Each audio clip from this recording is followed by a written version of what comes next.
Sinanga dem niko na madem, sishikisi niko na madem, wanajiuliza nitaoalini.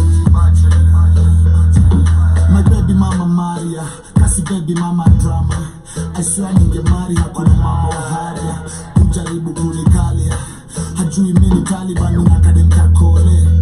Down for whatever, bora form ni mtole, kwela wangu wasowe, ushinda na marivasa kidai ni muokole.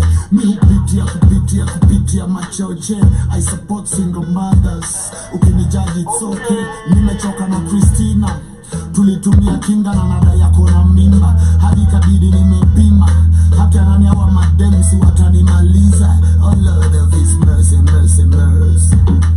Baba na mama waliniambia niwache raha za dunia, nimeshindwa vumilia, nikiwacha najipata nimerudia. Baba na mama waliniambia niwache raha za dunia, nimeshindwa vumilia, nikiwacha najipata nimerudia.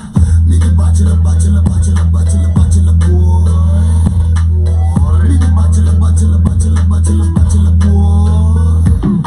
Sinanga dem niko na madem, sishikisi niko na madem, wanajiuliza nitaoalini.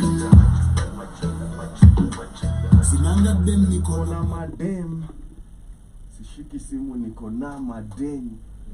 Man, that's the one and only Low Ski Skilo.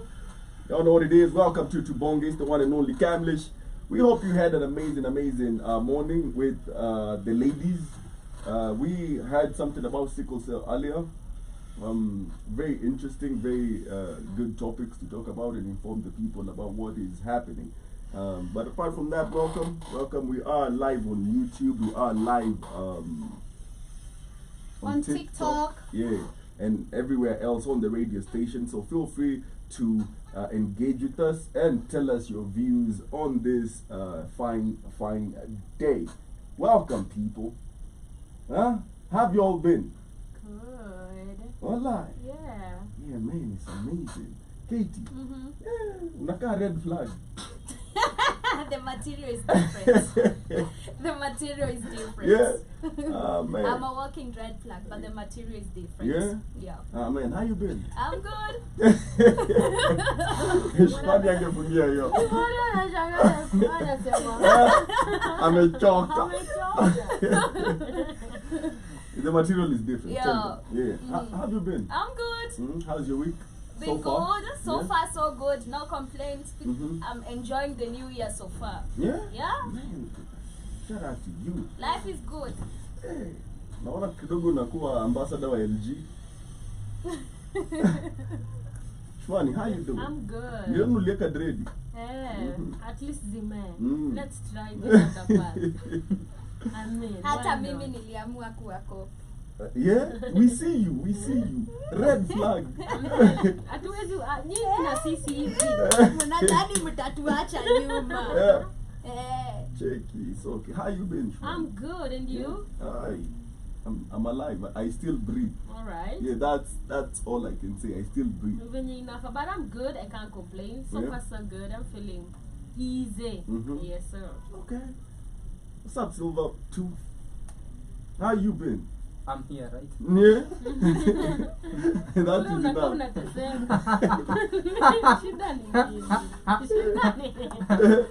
Talk to us. Safe space. Amwezani.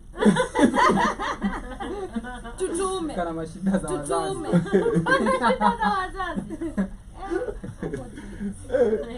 Yeah, Joby, how you been? I'm fine, Kamlesh. How's your week so far? Dope. Yeah? No complaints. Man. Hey. How are you? Wow.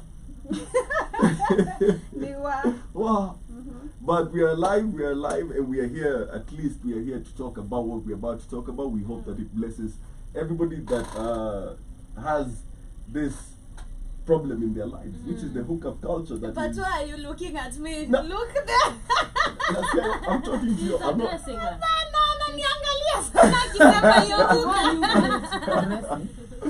is he looking at me? Nimesikia he's undressing. No. Demon. Demon ako na shida. Shida ya akili. Niliwaambia. Yake ni akili. Niliwaambia Dimori has a problem. Please don't do that during the show. The undressing. The undressing part. Look, if we undress all of y'all. Yeah. Nah, I'm out. No, thank you. Yes. I don't swing that way. Yeah. I anyway. Yeah. Shout out to everybody, and we are going to be talking about hookup culture. Really? Yeah. But before we get to that, I've seen a very very sad story.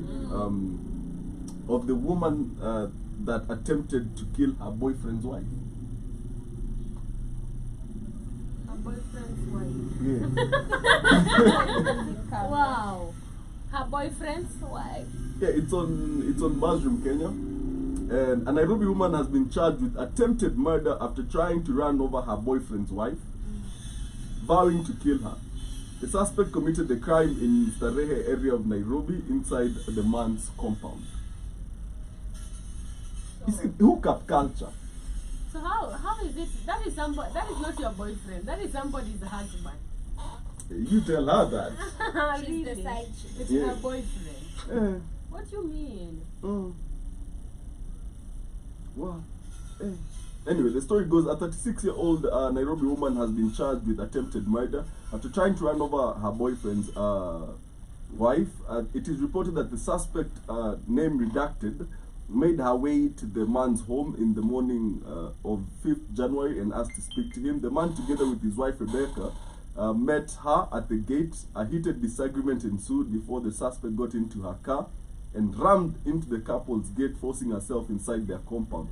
While inside the compound, the suspect reversed, then raced towards the man's wife several times in a bid to run her over. The accused also made several attempts to hit the man with her RAV4. She, however, missed her targets and rammed into a Mercedes-Benz parked inside the couple's compound, destroying it. She was traced, arrested, and presented in court, where she denied all the charges. She pleaded for leniency and pleaded for lenient bond terms, explained that she's a mother of 4, with her youngest child being 7 years. The side chick.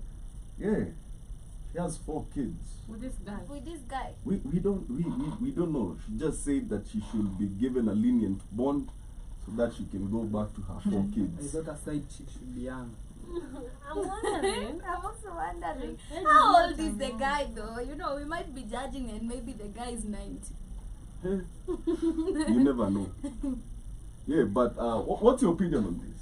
Because this is just part of this hookup culture that has gripped our country so heavily. Well, this is crazy. A mother of 3. 4. Well, a mother of 4 with The and youngest. the youngest being 7 years old. Mhm. This means that this woman is not even young.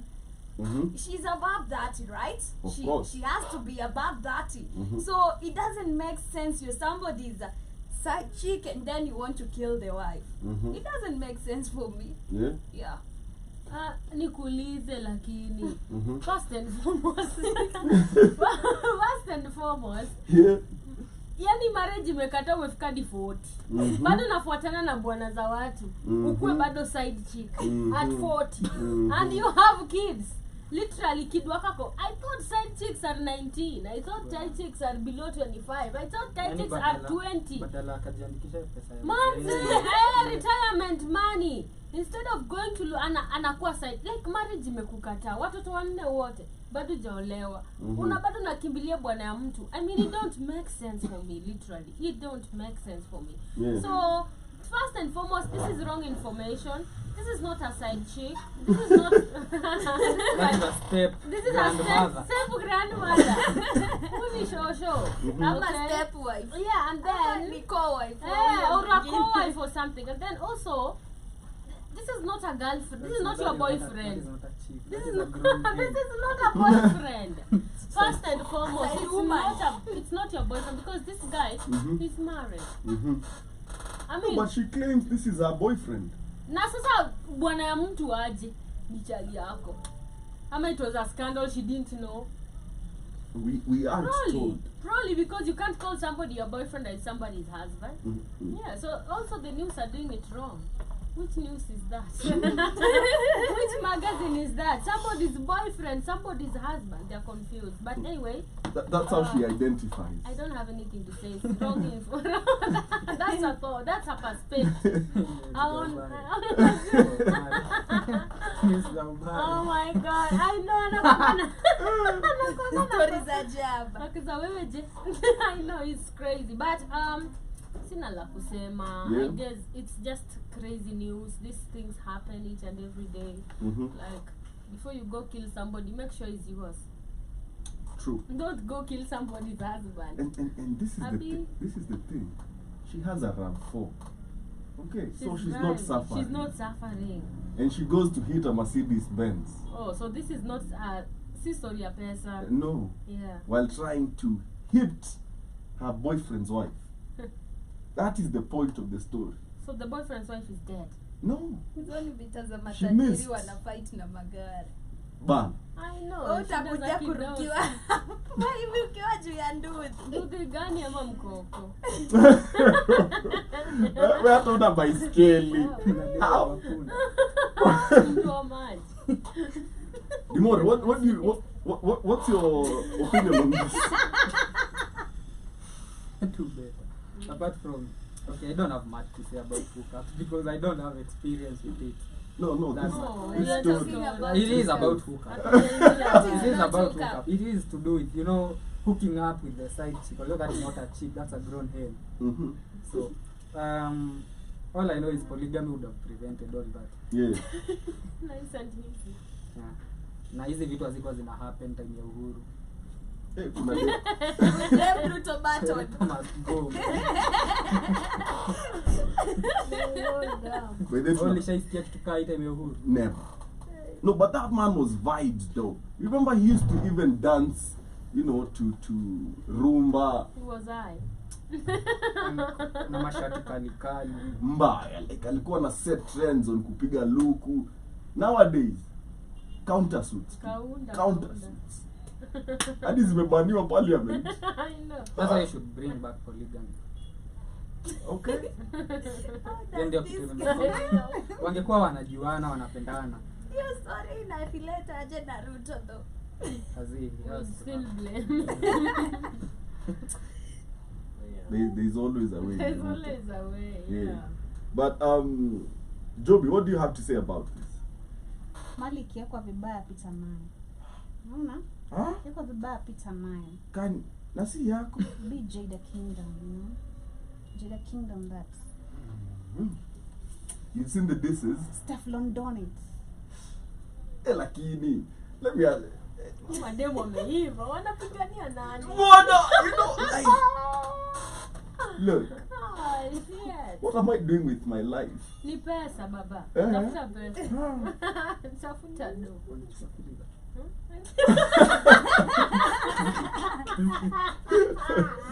Uliza pole pole acha ujinga. Oye. Wewe katukwani. Hata unisi mnyambo yao. Moving on. Hata waememiwa party. Guy. Now he's traumatized. Okay. We are adding to his stress. So Miss D says, while she was doing all this nonsense, wasn't she aware she was a mother of 4? Man. There's nothing like pardoning. Mhm. Oh, she didn't die?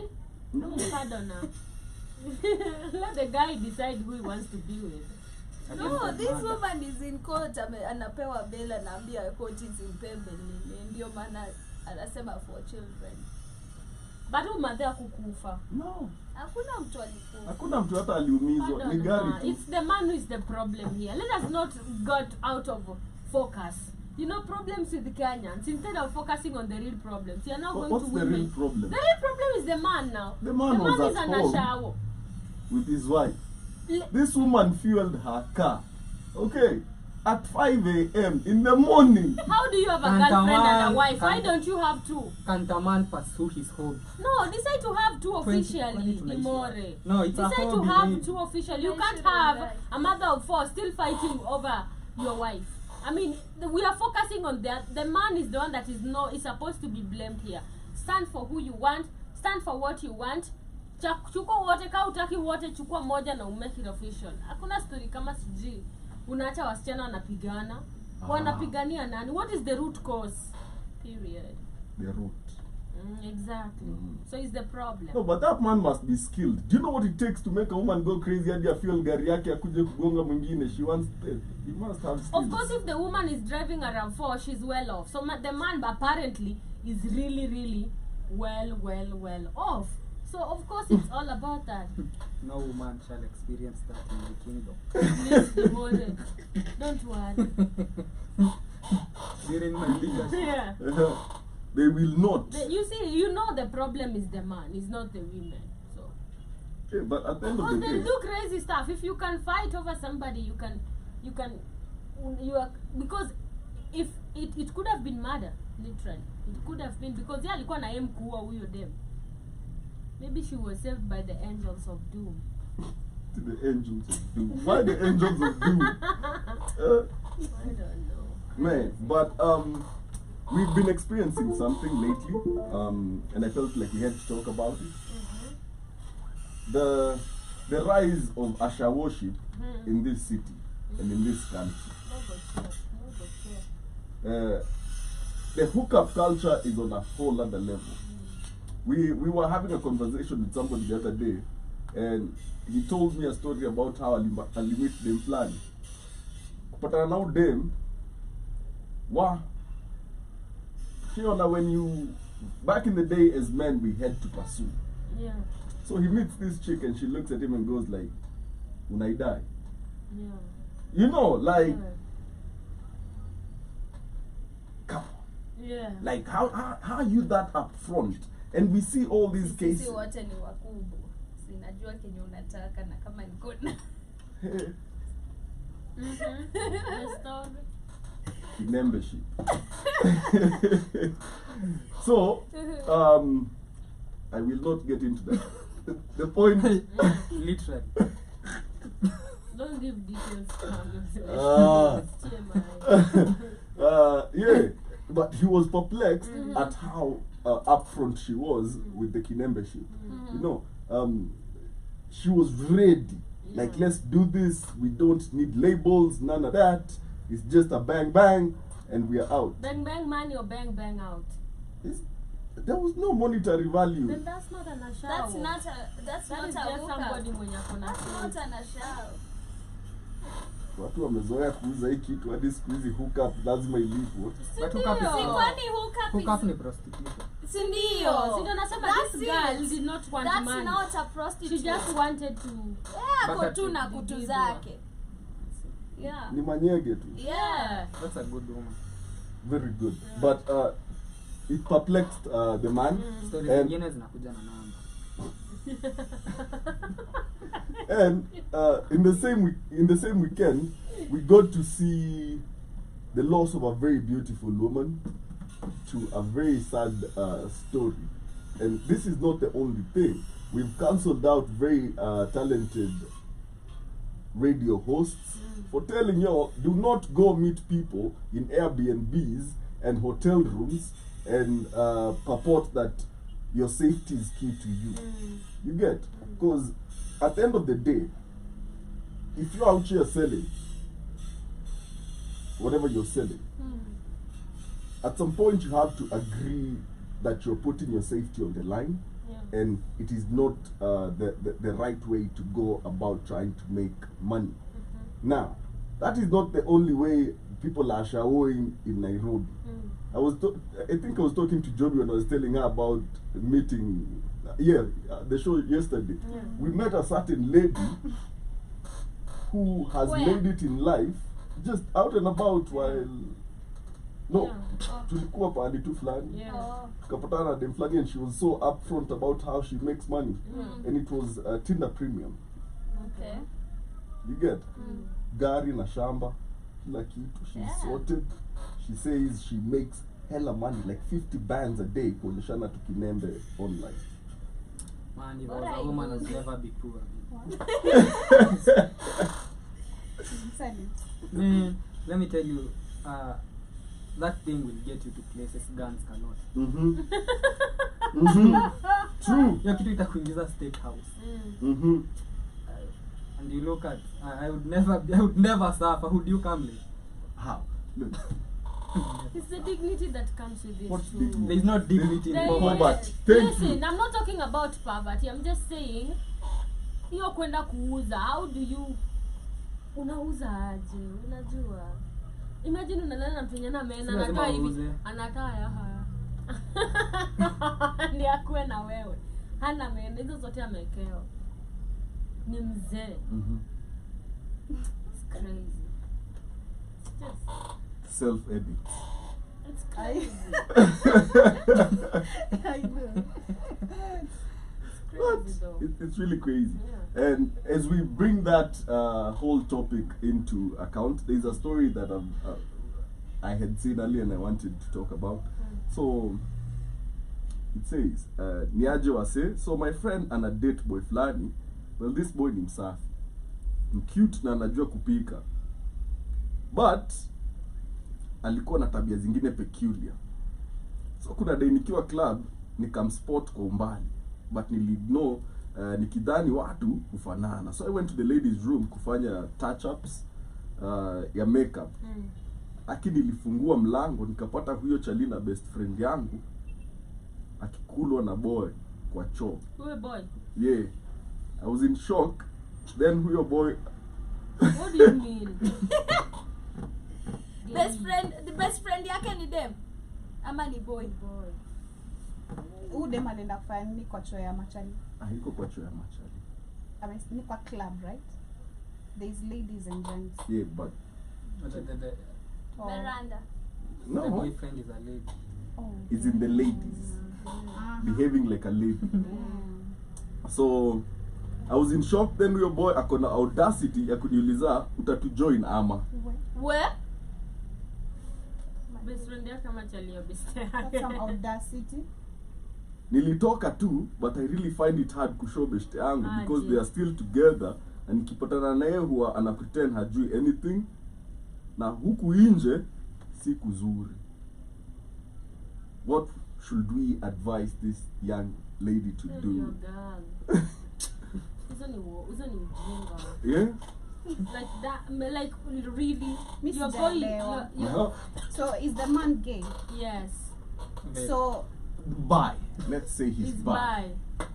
So the girl has a friend who is a boy. So ameenda out. So kukua out akaona huyo boy mwingine. Chalia beste yake. Sasa kumuona akadhani wanafanana. So kwenda huko chini anapata beste yake anafinya ubo maboy God. wawili. Na uchali mwenye anafinywa ni chalia beste yake. Na boy mwingine ni beste yake. She must be the problem. She's just surrounded around trouble. No man. You like gay friends? So she has a friend now, the girlfriend of the of the guy who is swinging on the other side. So she's like asking what So we Should advise she the tell her girlfriend. friend? we advise the girl that saw them. Oh. My advice is your Mwenye boyfriend, aliulizwa utajoin ama. Oh. Eh. your boyfriend is bi. Be by yourself. That's my advice. I'm from the land of Nanya. Nanya business. Get out. Don't speak. Man, but yeah, what do you think? She ambi msichana boyfriend man. yake ni Rotu safi Uko mwambie. Like yo, that's Atapata plain. mabag. what is that? Some ass disease. Mabag. It's a For disease them, that comes from Lakini mbona From? kuliwa Ujui matako? mabago? Aje.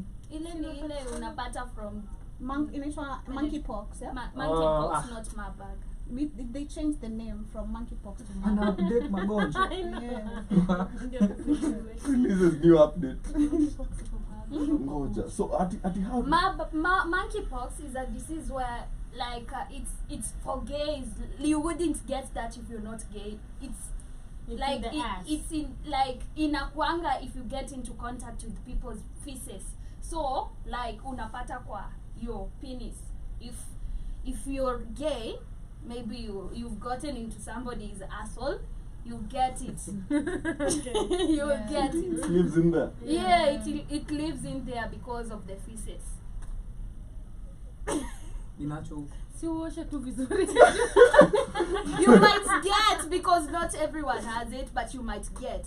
Na You kwa will hiyo ni get. uongo. Sisi Ni kama tu UTI. Unaona UTI si kila mtu ako nayo, but unaweza pata mtu ako nayo. So ukiingia pale hivyo unatoka nayo. Tunaongelea mafi lakini. Yeah, mavi. Uta matapata. Inakuanga Aje. Kwa sababu mse anaingia kwa mafi Shimo na ya mavi mavi. ya anaingia kwa No. sewage. Oh, Yeah, yeah. anaingiwa, si. Yeye ndio anaingiwa. Sasa kama yeye unajua like mwenye amekaria aimuaffect, mwenye amenini ndio inamuaffect sana. Like career Mwenye ameenda kuitafuta huko si ndani. umewahi notice hadi maboy like there are some men are carriers of STIs, but How was I supposed to notice that, Katie? yeah, some men are carriers of STI, but they don't get it. Like it doesn't hurt them. I tokei kabisa, but they have it. So you as a woman, if you have sex with them, you'll end up having the STI. Unashanga ilitoka wapi? Na yeye hana kabisa, but ameibeba. For male, it's not easy to. It takes time. Like it can prolong up to years and years. Okay. But Yeah. for women, it's like pop. It's Yeah. the classes for you. I know. The face. No, but on You the should contrary, pay school fees. I am On the already contrary. doing that. Yeah. it is easier for a man to get STIs as opposed to a woman. Like it is. No, it No. is easier No. for Let me women. explain. Let me explain to you why. Uh-huh. If I'm having sex with you, raw, Mm. then the only way you are getting STI is if I ejaculate in you. Not even. That is the only way. No. It will be in the Timothy. semen. It will is not be- the, it is it not is not in the diffusing out foreskin. of, nah. Out of the skin. It No, is- no, no, no. it Yeah, is- but it's What do you true. mean foreskin? Listen, let me so I was explaining to them why it is easier for a man to contract STD as opposed to a woman. Wane kukato? But with the man, But with a different. man, Yeah. the moment I come into contact with your vaginal fluids, Yeah. it is flowing into my Yeah. what is that hole called? Urethra. Urethra. It is But- flowing into my urethra. But- So It but flows now- in. yeah, Yes. it flows inside. What It doesn't do you mean? diffuse. Nothing diffuses through the skin. Why is So- she getting into me So now? for Yeah, so- men to see the Just a signs minute, takes just a minute. time. So what happens is, for example, if you're having sex with a woman and a CD bursts and she was sick, you're getting sick automatically. Yeah. But if I was having sex with a woman and I'm sick and it bursts, she's not going to get sick unless I. Seek it out. No. Yeah. I disagree. The viruses, the bacteria are in the semen. Okay. On that I agree, but on the man. But there's it's always that different. fluid that Which- comes out, that ile inaka lube. It's called Pre-cum. pre-cum. So the pre-cum also Tinaka has. nini? The pre-cum also has. The pre-cum also has the viruses. Exactly. But you see, for a Yes. man, it is just contact with. Now imagine. But the pre-cum Kwani- doesn't always come out. Well, it does. Wacha uongo. How many years have you had a penis? The pre-cum doesn't always come out like that. That man was like, That one is violent. that man was like, show me your credentials. I'm telling Katie, it doesn't come out. But, It comes out. It Dimore. doesn't always come out like that. But why is it that, Dimore, we were taught in school that for women, the kuonekana hiyo STI kwa mwanaume can take a Yeah, longer it time. takes years to develop. Wanaweza kuwa amebeba, but hata ona hizo Yeah, I signs agree with kwa- that. I'm yeah. not disputing with that Yeah. about the resistance and everything. I was talking about contracting. Okay. That initial But contraction. there's that The fluid. resistance and everything, that is a whole different thing. That fluid doesn't always come out. That is why your boyfriend can pull up for 3 years and you're never pregnant. If it always came out, then you would have gotten Out. pregnant. Pull out. Pull out. I said pull out. What did I say? Pull up. Oh, pull out. Okay, pull up, then pull out. If it always comes out, then even if he pulls out, ingekuwa ishatoka, ungekuwa umepata ball. Hujapata jitokangi kila saa. and it is Kwani also hiyo iko na nini? negligible. Kwani hiyo iko na It is also sperms? precum is does also not have any Yeah, it is it also doesn't have- it is also in negligible quantity. Nikalesma. Hiyo kales ndio inasambaza STI. Na HIV. You learn something new every day. Yeah. So today I learned that there are viruses that live in people's.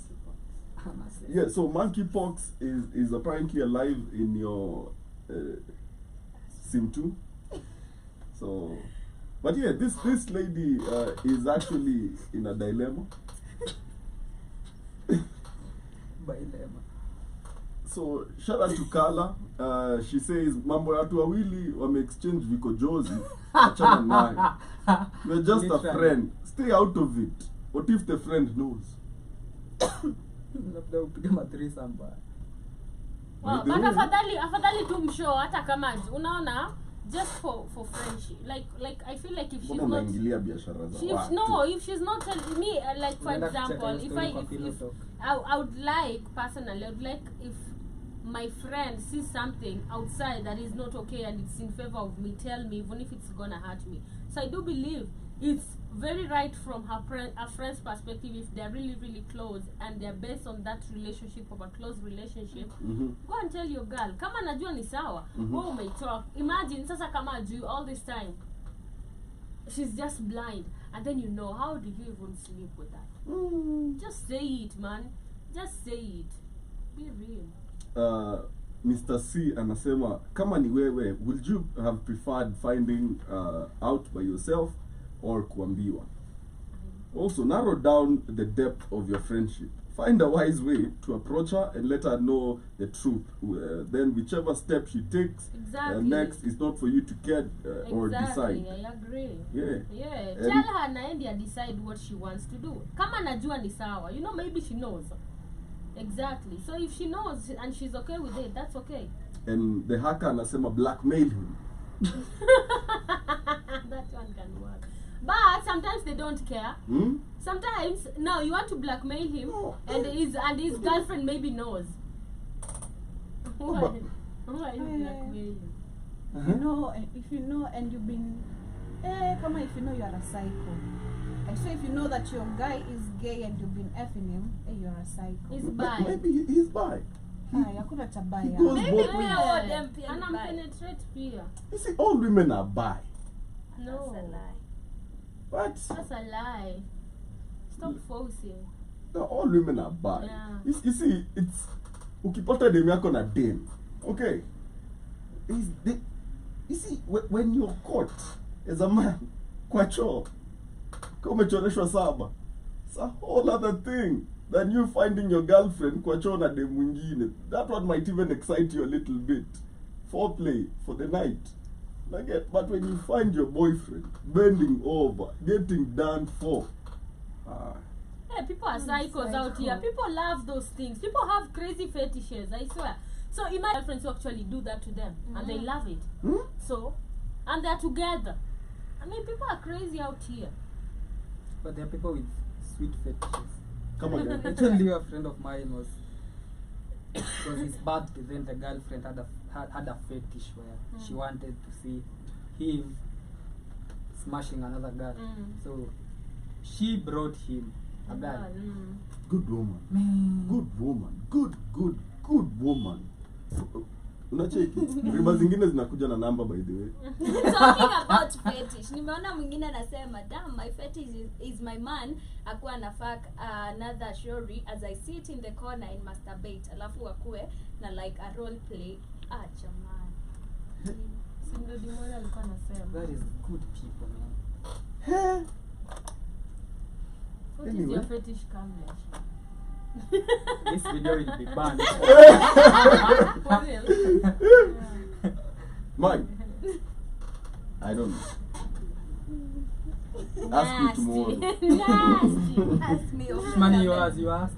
Ati? No, I Off the don't. camera. Oh, utanitafuta? Nikuongea? Niambie. Aiwa. But yeah, shout out to all the people out there with their fetishes and fulfilling their fetishes. Shout out to Dimore's friend. having such an Man. amazing girlfriend. Now my guy had to pretend he doesn't want, but Why would you pretend pretend? like uko sure. Ako like usijaribu kukataa wewe.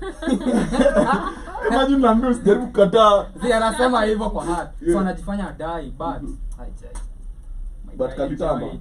Yeah, I know. He had a good time. Yeah. Yeah? Was she seated by the corner the way Katie is? Watching, Yeah? never interfered. She didn't join in? Nah. Cheki, pia Wanted to we. watch. Give me Nah, the- but I have What this did every you day do? No, but, Honorable. but now you can have both. Why choose one? Right there. It's a win-win. Like she wants to watch, so she doesn't want to join. The watcher. So talking about fetishes Yeah. and whatever Katie was saying. Mm. So what if you are in a relationship, then your partner suggests such a thing? That he likes to watch me. No. He wants you to bring No. Chile over. No. Katie. Haraka sana. Yeah? Haraka sana. Ah. Ay, Good woman. what you talking about? Yeah? One time. Let her pale. Let Katie her. ni nini Kule shida? hii mali. Shida wewe ni wawe. Na Hataki. kama si hivyo wewe enda tu. Hataki si cheat tu. But sharing is caring. Cheat si hata why cheat. Hata Penda mwenye jirani anambia yako threesome, unavyojipenda. bado hata cheat. So si ati hata ukileta ati wewe ndio wa mwisho. Hata cheat, sa cheat tu huko. You see, if you can bring, I don't need to. What is wrong? They will cheat, Kamlesh. No, I won't cheat. Why would I cheat when I want another woman? I tell you, and you bring me another Why woman. would I still cheat? Why I'm would I already even empty. My waste thoughts my are already energy? empty anyway. Why would I? That is somebody who wants a threesome. That is them talking to you and pretending, convincing them. Every man always wants a threesome. Exactly. Okay, it's just that I've never understood Then why if you want, women, then just do it outside. to a certain extent, You see, to a certain extent. no, that you know of, where if another third party is to be brought in, you wanna let. I mean, the people who like open relationships. So yeah, No, that is not an works open for them. relationship. It is. Way at a That net is or an day, open It relationship. is an open relationship. Works for a lot of people, and it's good for them. No, it's It's not. not an open. It is. No, I'm only There is a dating third you. party already involved. So No that's emotions open. attached. Yes, So it's having a still good open. time, then Come go. on. Question is, let's assume she brought him another woman, right? Now on her birthday, she tells you, when niletee mtu Exactly. mwanaume Na ukae hapo. ukae pale What you gonna do? akinibonya. Mimi nakubali amlete alafu tunampiga.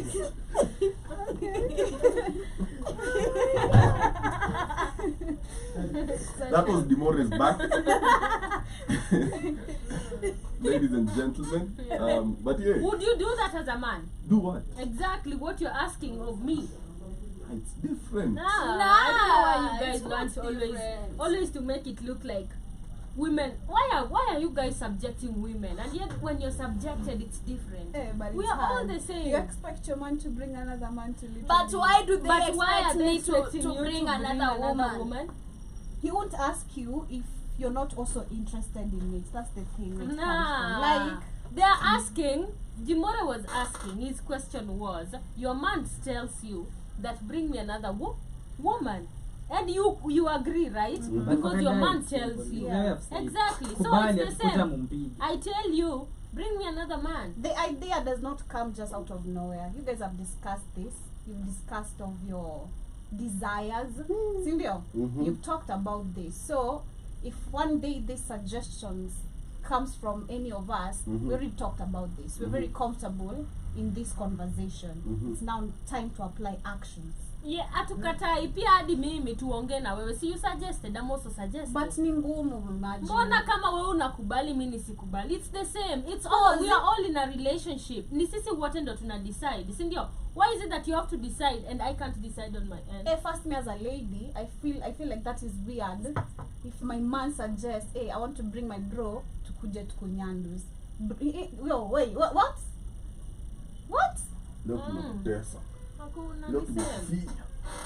That Same, is- same. No, but my first question in this Isaac, entire still scenario is sex. this: Where It's happening. where am I seated in this case?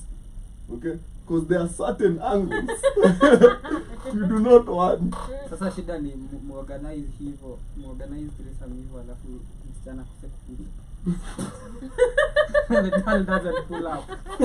Alafu mko like anakuja saa ngapi? Mmoja wenu anamwendea. But I've never, personally, I've never understood why people do devil's threesomes. What is devil's threesome? What is Pembe that? mbili. No, If you it's the understand, same. It's, if you it's know, you MMF. know. What is a meme? Yeah, MMF is male, no female. yeah, a devil's threesome. Yeah. The best threesome involves women. From your perspective. 2 women. Eh? It always has to. There is no other way. What? Well, imagine 2 kwa hapo waiting for your turn. Who said you're waiting? Sikuna mapua. Kuna masikio. Yeah. Shimo ni mingi. Hey, ingia. Wewe una. Yaani masikio. Tuko hapo mna high five. Niaje. Kitovu. Mdomo iko wazi. Eh? Kitovu. Unangoja mwanaume mwingine animuonishe na mdomo iko wazi. Wow. What did I want? Watch The Boys. The series. Yeah. Not watching that. You know A-Train? You know a train, but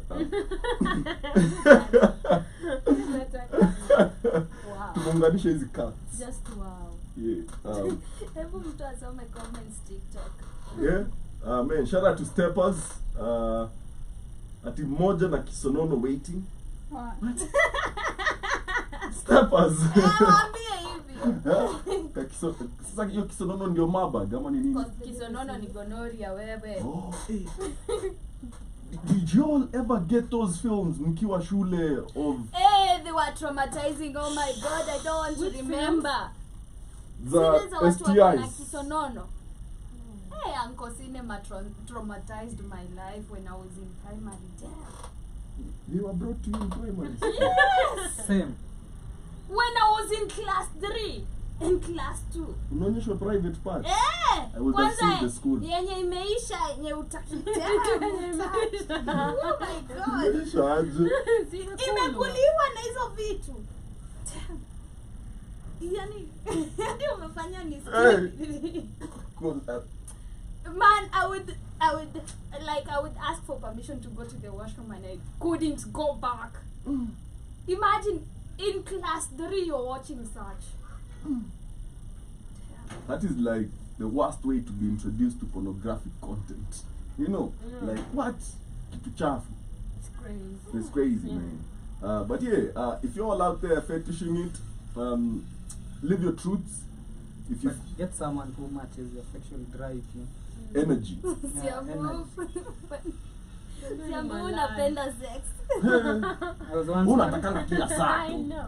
I was once in a talking stage with a certain girl and I suggested such a thing. Nadhani hajaipata data mpaka leo.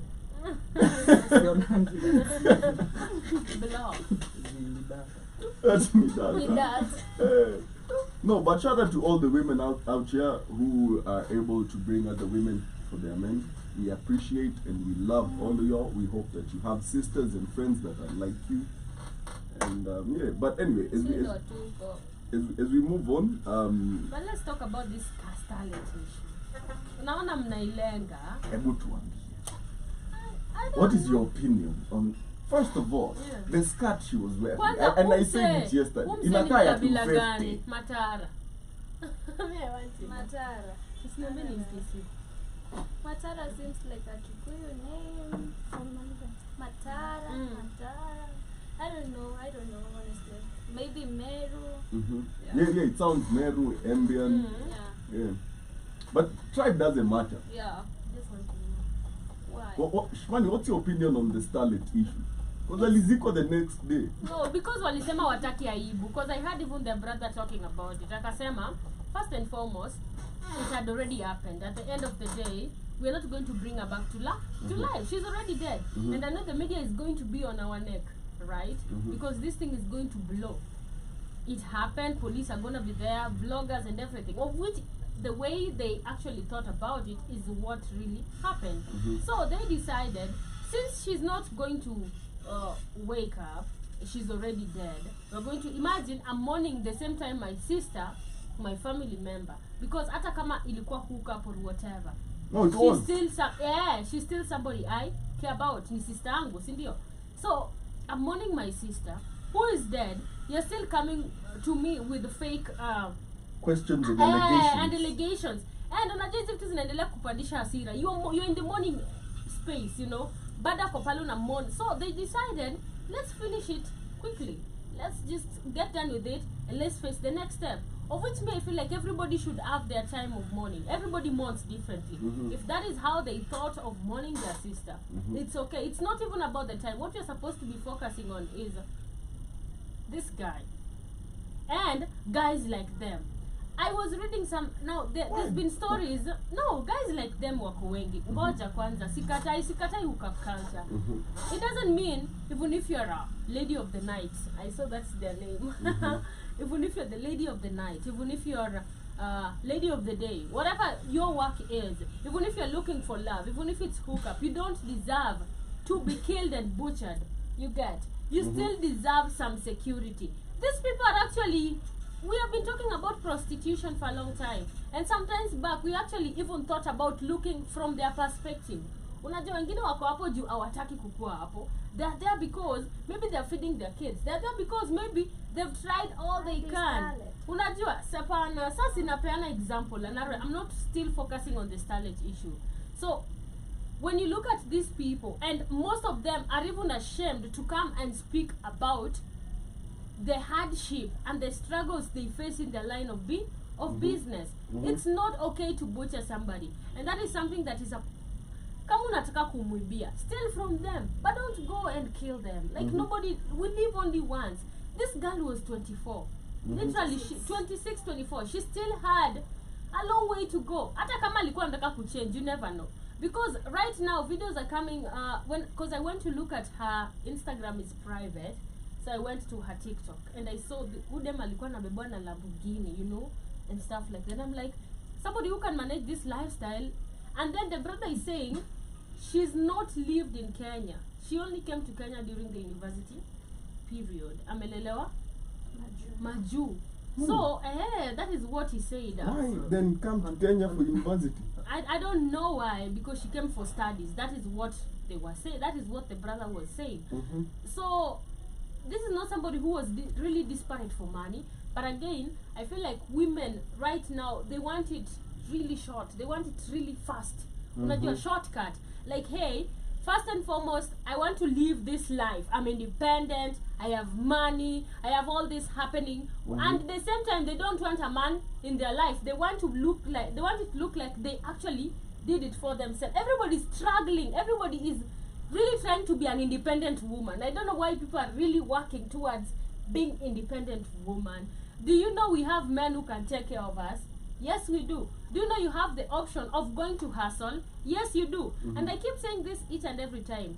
There's only two options. If you want that life, and a work with, make it official. Go and get married. Find whoever you want. Even if you want to cry in a Range Rover, we don't care. But you're living a decent life instead of every day, because even if you're getting that 50k, 100k, one day you'll die. One day you'll find yourself in a triangle that you won't have to escape like starlet. You see, so either get married or you hustle. There's no shortcut. And also, which men are we raising? Which society of men are we raising that they also don't want to work? They want to steal from people. Today now news is coming where people are saying that this guy also used women to lure men to steal from them. What? Yeah, so he also was working with women, lying, telling these women to go and convince men maybe of the dating site. Immediately they come, this guy is coming, steal from this men, and even pretend that they are actually even beating this woman up. It's organized crime. And this guy's not been working alone. They say there are like 11 of them doing the same thing. So how many women? Right now, if it is that John Matara, everybody's coming out.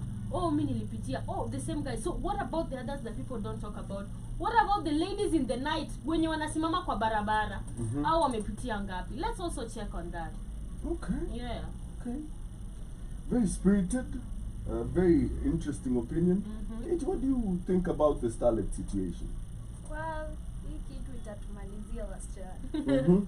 Anyways, I feel like just like Shmani has said, we have women who want it easy, and right now we are in a society where people don't want to work hard, people don't want to get tired, they just want to get it like ni kupewa kuchukua tu, you know. So this is when you find that now this business of cryptocurrency, Mhm. and yes, they have New like- term unlocked.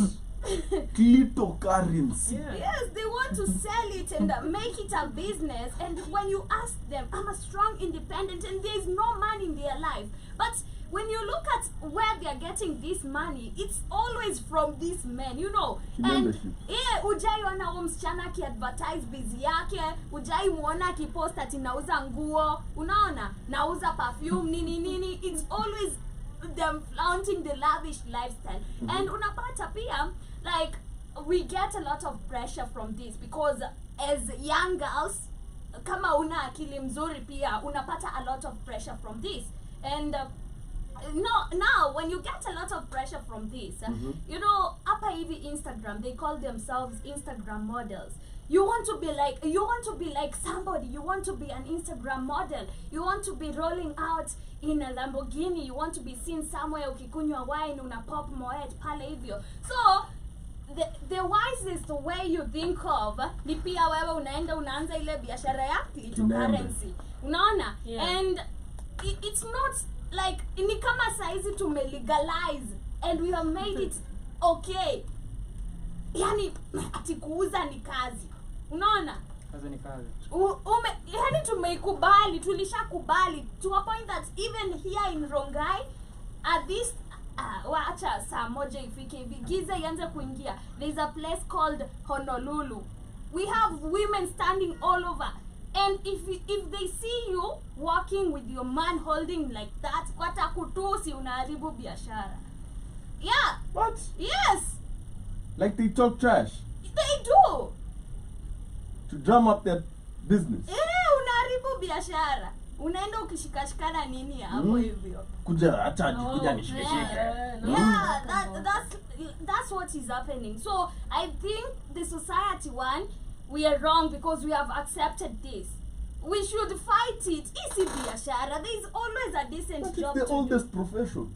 That's not a Yeah, I actually profession. wanted not to a talk about that. You know. profession. Let's not start. I want to disagree with all of this. Okay. Let us not start pretending prostitution started because I don't know, the society has done what. Prostitution has always been there ever since civilization started. What has happened is prostitutes, because she was one, have always been killed in their line of duty. Only that there was no social media back then, so you wouldn't have known if a prostitute was killed in Mombasa. Prostitutes have always been there since Hatukatai humanity demore. started. See, I've always So, been killed. So they've should all of always them be been killed? No, they shouldn't be killed. It's not Exactly. that it is they not should, right. but they've always. Yeah, so I'm saying it is not an emerging thing. It is not something to surprise us. It has always been there. Prostitutes have always been there. Hatukatai And the thing is demore. this, And the only right now, reason- imekuwa sasa mingi. No, Imekuwa no. tu. Imekuwa Saizi ndio sasa unaiona. hapana demore. The only- Everybody Leaders are doesn't one want. making Unajua mistakes. kitambo Prostitutes hawakuwa watu ya, wanasima. si ndio? Hapana. Say it. Walikuwa. Mimi You know what nilikuwa you're naona saying? kitambo Who wants to walikuwa pay for an wamama. old one? No, listen, me I'm thinking, listen. I feel like right now kuna venye imekuwa sana. Unaelewa demore? Kuna, and then what is making it? Si lazima pia wende simame kwa barabara. That's what happens whenever a So, product is advertised. so- it will increase. so- you know, it wasn't advertised. as Exactly, much. so what I'm right saying- now, what we are seeing, if you look at the cause and effects, what we are seeing right now is that is the prostitutes are now so proud of it. They post themselves and they are proud of what they do. So what this makes other girls feel is, you know, kitambo, if you are a prostitute, ulikuwa una stigmatiziwa, you know, and you would be ashamed of what you are doing. But right now, a prostitute will tell you, right, as in by prostitute, I don't mean just the ones in Honolulu and the ones in Koinange. I mean all the prostitutes. Even the Tinder prostitution ones. is Hookups. exchange of money for Money, sex. yeah. Not just money, exchange of any money, gift, favor for sex. That's prostitution, according to the dictionary. So what has just happened is they are now proud of it, you know. If somebody tells you they do OnlyFans, prostitution. It is prostitution. Man, you look at But you're not gonna stigmatize them like we used to, you know, exactly. like Kazi ni kazi. Look at hey, I always look at these podcasts from you know, not in Kenya, and then you look at everybody unauliza, what do you do? Everybody, all girls, kila mtu ako like, I'm OnlyFans. It's become a business. What's your business? OnlyFans. Nobody is even talking about, oh, I am a nurse. So- Everybody like, I do OnlyFans. I am a doctor, but I have an OnlyFans. so you are a I'm prostitute like, doctor. I'm like, how is that? Part-time. How is that? So under the current law, the offense is punishable, the prostitution, by jail term of Check- up to 3 years. Check when it was released. So this is last year October, and there's a bill that is going to be introduced that will seek to lessen prostitution punishment. To lesson. We talked about that. You No. don't remember? You know the problem It was comes in Tubonge when we talked about that. What we are doing is giving Yeah. Oh. context. No, you know, nimedhani kama akumbuki hiyo kitu. So the bill, dubbed the Penal Code Amendment, seeks to delete Section 153, 154, and 155 of the Penal Code. Section 155 gives the court authority to issue a warrant to enter into a house believed to be used for prostitution. So the new bill seeks to lessen the punishment for sex workers in Kenya. However, prostitution will still be illegal in the country with less severe punishment. Under the current law, you can be jailed up to 3 years. So if the proposed bill sails through, those found guilty will be punishable through alternative methods, including verbal sanction. What is a verbal sanction? Matusi. What? Napeleka court. judge anakutusi. Judge anakutusi mbaya. You see, it's just I feel like, look at it from this perspective. How many people run this how do we call them? Brothels. Spa. Exactly. And you find it's powerful As people you're saying, prostitution exactly. has, as you're So saying, they're prostitution has still pushing increased it. recently. You know, the reason is because we sugarcoat this thing so much. I mean, when we sugarcoat them, for example, mtu anakuanga na mbaba, mwambie we ni malaya. She's a prostitute. Mbaba tamuoa. Haina- Second, you're mbaba talking akona- about polygamy. Mbaba Her boyfriend is married. does she get paid after the sex? She's a prostitute. But Tell she's her dating that. the guy. Amenunuliwa rafu. They're in a relationship. Prostitution only- is exchange of sex for money. So let's say, for example, if you're Don't go always there. fucking your Don't- wife, don't go and there. then Don't go there. you buy them stuff. Don't go there. No, that's That your is wife. not- Don't go there. Nah, Doesn't make you even what you're saying doesn't make sense. How? How you know It makes hata wewe unajua sense. it It makes sense. How can you So or your you're a wife be a prostitute prostitute to I you? don't have a sponsor. Kama uko na Only have a sponsor, boyfriend. unaona hiyo kusugarcoat But ndio imefanya hiyo. does your Uko na boyfriend- wait, sponsor, does uko your na boyfriend- mbaba, wewe ni malaya. Does I your have a boyfriend. Does your boyfriend buy you gifts? Yes. Okay. Yeah. Do you have sex with your boyfriend? No. I know what you're looking at. It's No. right there. You see it. Let's So- call them out for what they are. So the punishment shall be verbal sanctions, Okay. conditional discharge. I don't know if that's from the private area. Hizo ni gani? Kizungu they are yao leo ni conditions. mzito. Conditional community service. So I don't understand how she gets to serve the community. See, But you're we'd like to going see maybe her to, skills. you know, maybe you're Kulimia going nini? to do something to Kulima the huko kwa community. barabara, kufagia Yeah, barabara. you do community Kusafisha services. mitaro. Kulimo. You've Sasa never si seen hata ni community mtaro. services? Unasafisha pia. Mtaro mbili zinasafishwa. And rehabilitation and probation. So, yeah, apparently now prostitutes should So you not see be all jailed these in laws, Kenya. Dimora, however much you're saying it, look at if this law has been passed. See, it's just going to make it now like a career. Kawe ni malaya, Like wewe ni malaya. officially. You know, you see, if you see a fat person and you tell them you are fat, kila siku, ataenda gym. Not really. You Yeah. just traumatize them. And the trauma is good. If you have a fat friend, tell them every day you are fat. You fat And pig. they'll normalize being called fat and Nah. they won't work Tell them out. you are So- a fat I pig. know. Now umezoea Every day. utashtika So, sema mimi naitwa fat. if- Why, Patana why, na dem why and should just I be your compare- friend and you're calling me a fat pig You are a every fat day? pig. Enda gym. Amezoea. In Atazoea. case you have a friend mwenye anafanya wababas wa sponsor, mwambie yeye ni malaya kila siku. Mkumbushe. Usisikie vibaya wa baba. Today I was talking about I don't know why. Usisikie vibaya wako. Today I was reading, I don't know if you guys have seen the video. It was on one of the vlogs of this woman Shiro giving money to this young man. Like now it's even normal. The young men are going also for wamamas. And it's But normal. wapia Bado ni malaya. It's normalizing then. Then imagine this kind of me I really disagree with this with this law of removing the punishment. Oh, Jail. I also disagree with it. The Removing punishment jail should be term. There should be a jail time, or there should be a punishment, because all this is not I punishment. actually think enough. they should be jailed in the opposite gender's prison. that will So punish they can them serve more. enough. Yeah.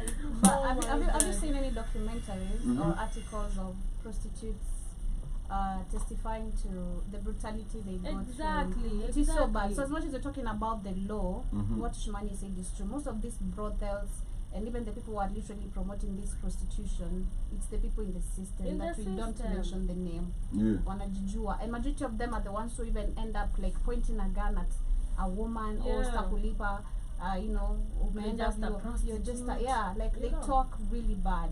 There was a story I was reading a while back, and this lady was saying how she used to do those spa things. So she was saying yao ilikuanga South B. South B. So In South B, a lot is happening. This was also in South B. yes. South So, B, what is happening? so What they, is they now? had their pimp was a woman. Okay. And what she'd do, ulikuwa unaingianga hapo, and then you'd know how many days you'd be there. Unaingia, uko na room yako, unakaa hapo, and then unaanza tu kutafuta wababa online, wanakujanga tu hapo, they pay, wanakuja wanakulima, and then they leave. You get, and she was saying how they weren't even allowed to, once you get in the house, you can't get out. You're there for 2 weeks. You don't get out the house, you're just indoors. Sometimes it's even brutality, you know, Yeah. bigger violence and Yeah, stuff like if that. you You if you see try me. to leave, It's the same. like the woman will get the other girls to gang up and beat you. It's the same thing that happens in these bureaus.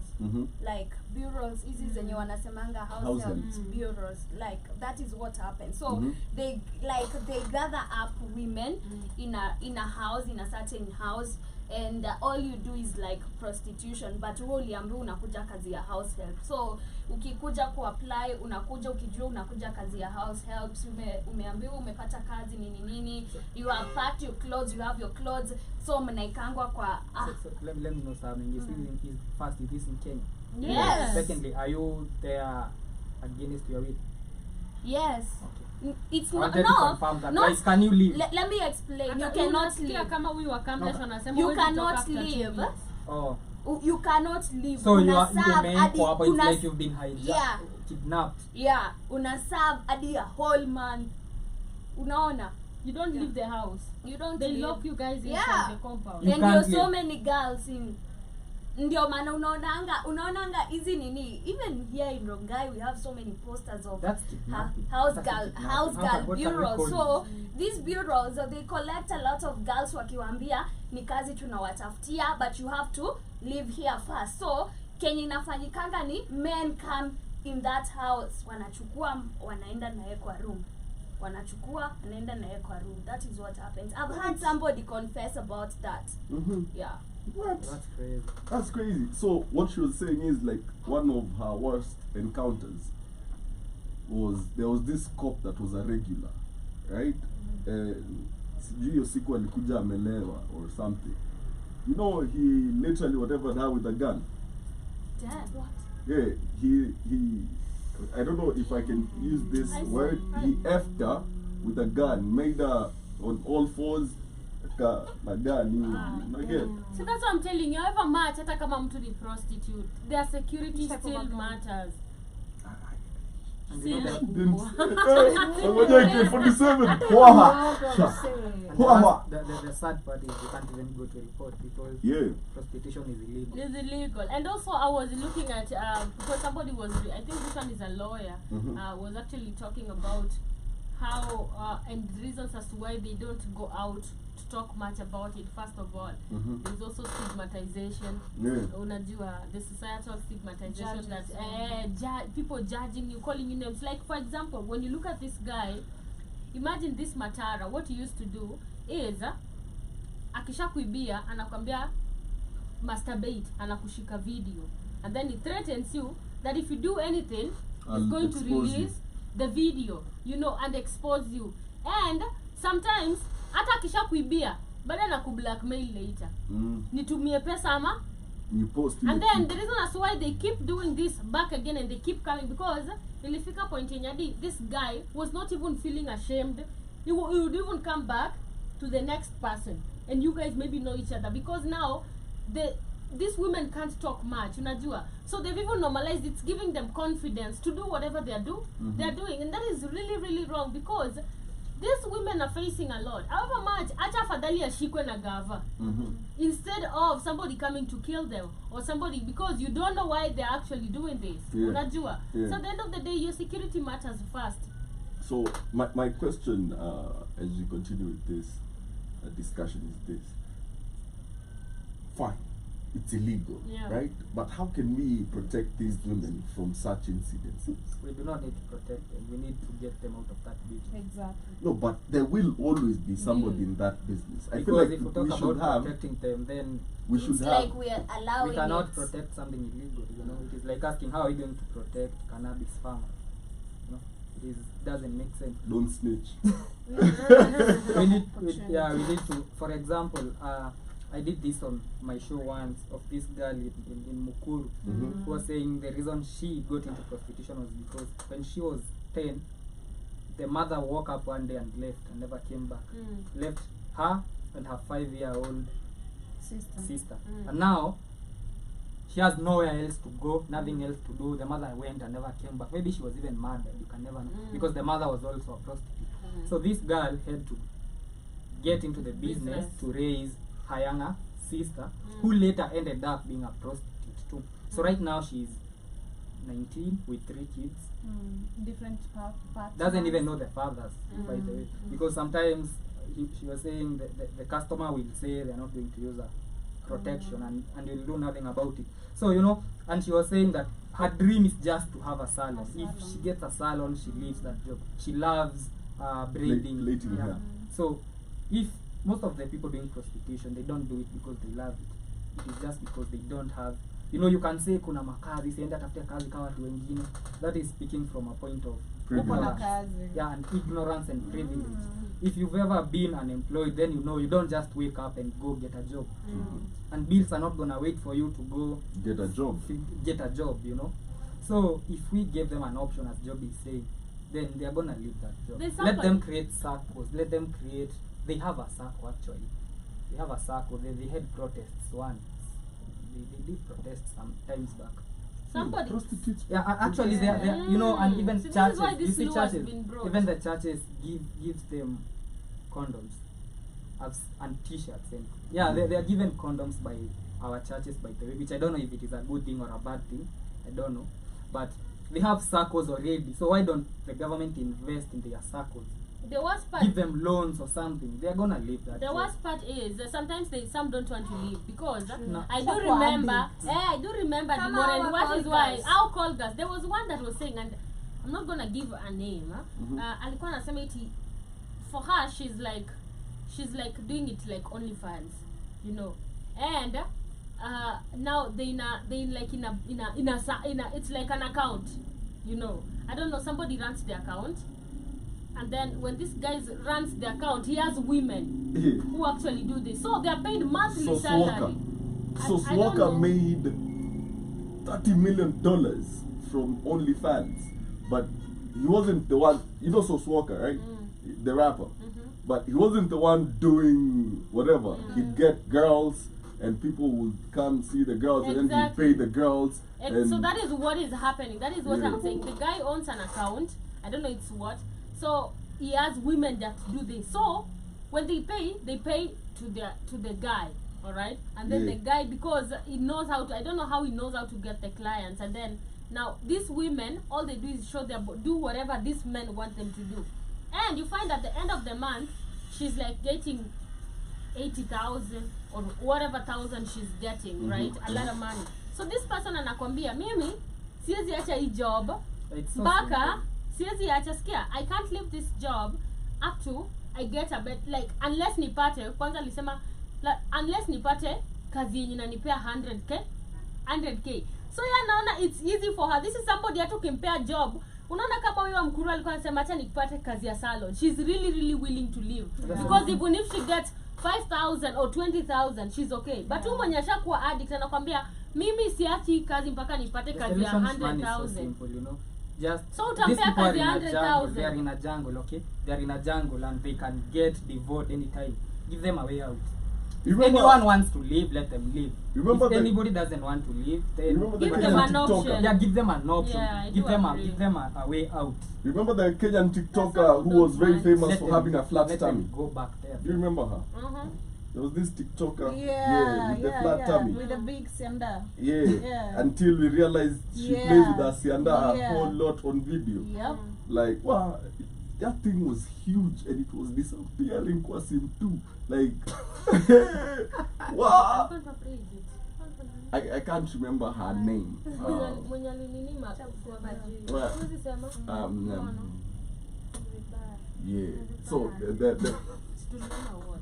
wow, and it will be people on call. I think she did. It was OnlyFans or something. I'm not sure.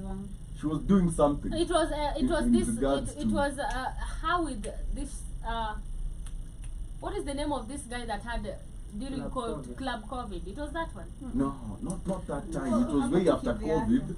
So her, she'd be in the house and she'd be like on a video call with different people, and people would be telling her what to do to herself, and then they'd Cash up. pay for her to do that. So yeah, most people thought she's making money on TikTok because she'd always be bragging about, Flat she'd tummy. be showing how she has a flat tummy, Yeah. na sianda, and she'd always be like, That's a flex. Oh. so But yeah. is right. Not everyone does prostitution because they don't have money.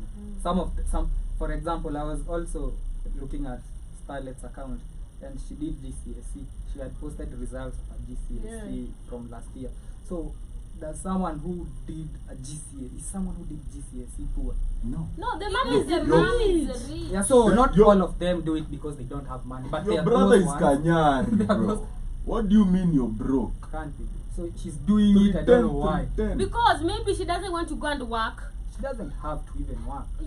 But now she's feeling like She wants to prove like in the family she's not that person who mwenye ni mzembe. Me, I'm just advocating No, for but those ones who what are lying doing on it your out of back desperation. requires effort.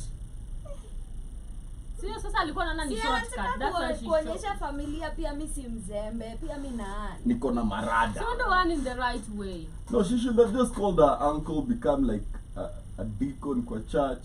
Yeah, and Lakini labda anapenda hizo form, hatuwezi jua. No, but madem mwingine First pia of- tu hawataki Wewe kusonga. waoni hao Instagram models. Let These me- Instagram models, they just want the lifestyle. And unajua hiyo kazi pia inakuja na hiyo lifestyle. Juu utaitwa mtu atakwambia let's go to coast. Unaona? Anakubeba, anakulipia bills na bado anakulipa. You know, it comes with the lifestyle. Na pia unaonanga those people who are actually calling these call girls, si watu cheap. They are not. You'll find even your governor is doing the same, your MP is doing the same. Unaona? So you find that wako na pesa ya And the kuofa. ones who give pressure to young girls. And one thing I've learned, I don't know if you guys agree with me, money is not loud. Yeah. Big Most money people is who not have money are not They're loud. not You see those loud. ones posting on, I don't know where. Hizo si and pesa. most of them have fuliza. Ndio Money is maana not it's- loud. They don't need. If you have money, you don't need to. Shout about it. big money You don't don't need to be. don't You don't need people don't, yeah. approving you. Actually, rich people are loud, but wealthy people are not. Exactly. It's something I was watching the other day. But the and it problem was- is, you people think middle class people are rich. Yeah, Yeah. true. They are So- poor, just like you. If they lost a job today, in They are 3 gone. months they have lost their Prado. I know. You know, they are just as poor as you. I was watching But now a certain you're not video. middle. Oh, Now, I'm not you are- now watching those a certain people go for video better, like really low. of wealth, right? and it was showing how billionaires dress. Have you ever realized these people, you never see them with like how much it costs? It's about $3,000. Yeah. Not to show more job. Yeah. But it's so like it's Simple. not, you get. So Yeah. they say there's something called silent, what do they call it? It's like when silent class or something, where these people, minimalism. That's what they like. Like you'll find amevaa jacket kama hii ufikirie tu ni kama ile yako. Like you remember how Huru will dress sometimes and you're like, Elon Musk doesn't have a house, right? yeah. He doesn't even have a house. He doesn't own a house actually. But he owns the world. But I think the problem is we actually, most of us think middle class people Hata are rich rich. kids They're not. unaonanga wanatembea aje. Na macro. Na hata na hadi wanakaa wachafu. Na unaona mtu amepiga Who luku cares? ni wa umo. Yo. I know. Luku imejaa.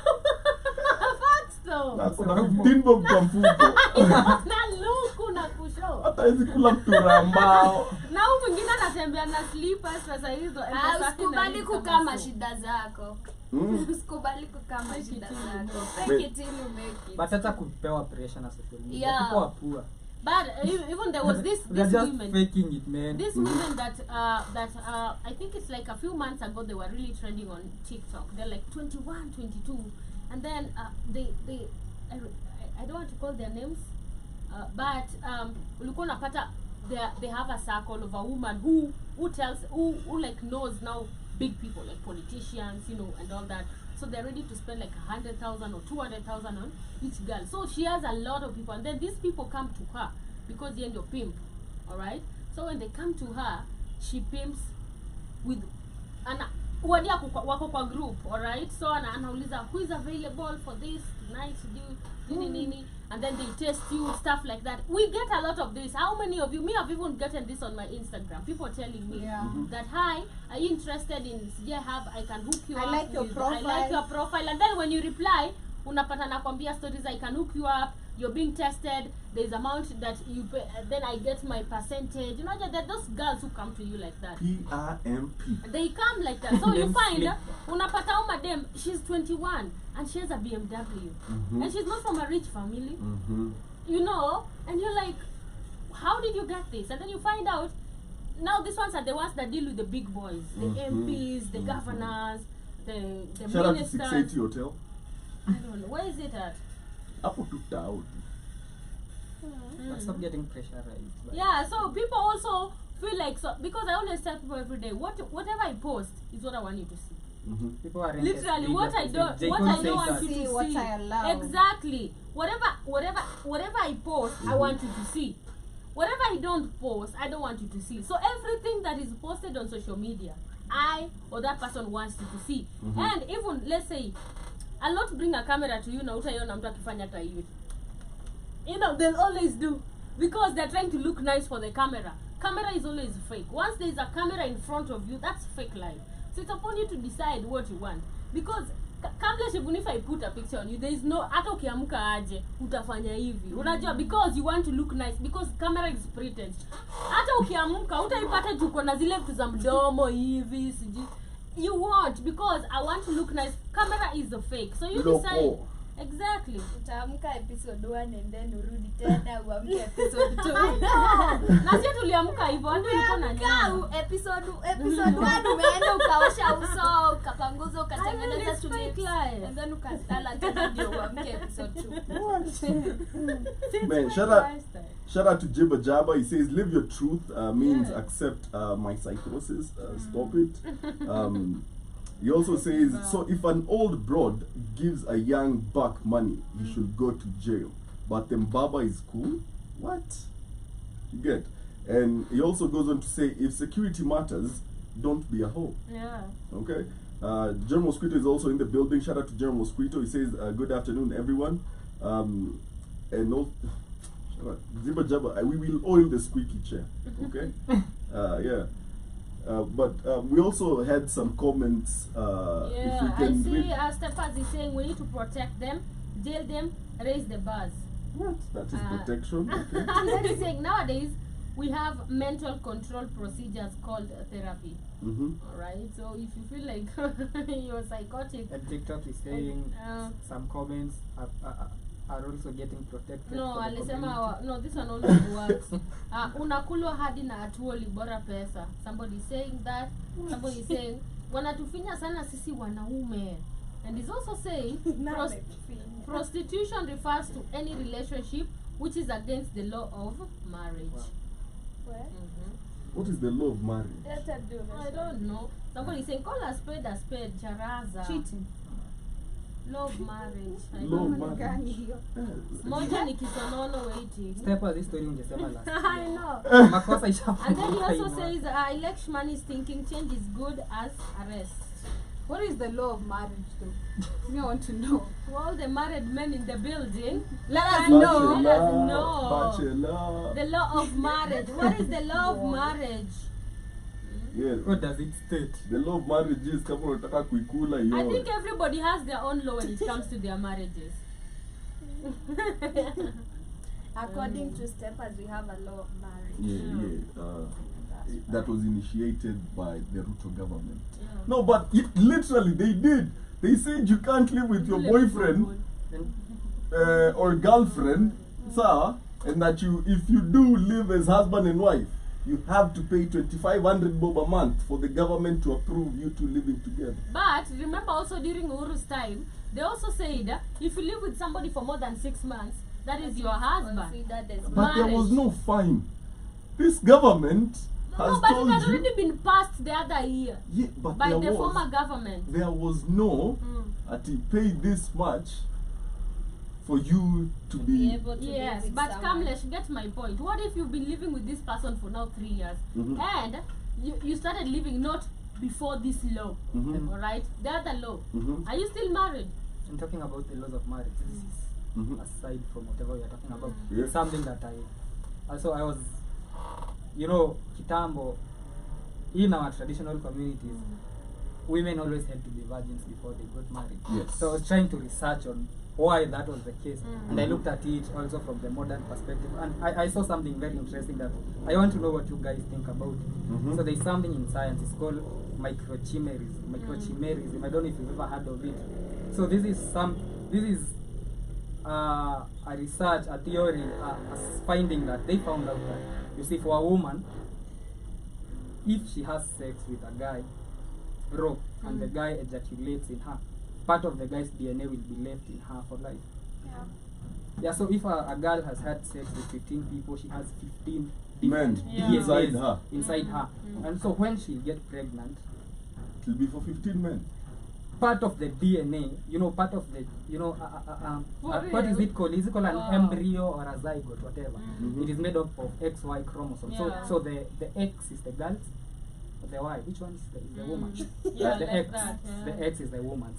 So the X chromosome has the woman's genetics. Mm. And now, part of the woman's genetics is composed of 15 different gene formations, gene strands, Yeah. from 15 different men. Mhm. Akisi, Yeah. 15 different. So she gives birth to a Kenyan. Yeah, so I don't. Africa. So I really never knew that that happened. I was shocked to learn that if you have sex with 15 people, you have 15 different DNAs. For So women. you, so For your, women. so your kid is as DNA yake nasoma aje? Inaweza soma mtu yoyote? Z, Mimi nitasoma ya mwenye alikuwa na Nasoma DNA yake. You but hosting DNA in you. but that's crazy. And You that get? was the reason why ushaisikia story ati wamekulana hadi wamefanana. So it comes from there. It is not. What? It comes from there. Unakulana na mtu until you have so much of his You all genetic start looking composition, alike. you start Really? looking alike. Wow. It is scientific. You can Google. Sorry. Anybody doubting me can Google microchimerism. Uh-huh. It is scientific. Yeah, so be careful out there. Let her not tell you her past does not matter. It matters. Unaweza zaka Masai. Anyway. No, mwenye ako na DNA ya Mluya. Unashangaa huyu mbona anarukarukanga hivi. Springy. Alikuwa Masai. Springy. Yeah, but at the end of the day, we have to see how we can change this culture. We shouldn't let it set into our society the way it is. We should encourage Which women country? of hooking up and sex. Who's trying to have a woman with 22 different gene makeups, genetically modified by 22 men? Them. African prince. Dashi. Cheetah. Dashiki. But yeah, man, we don't need to do that anymore. It's such a Western way of going through life. But if you are going to have that much sex, at least use protection. Don't have all those DNA strands.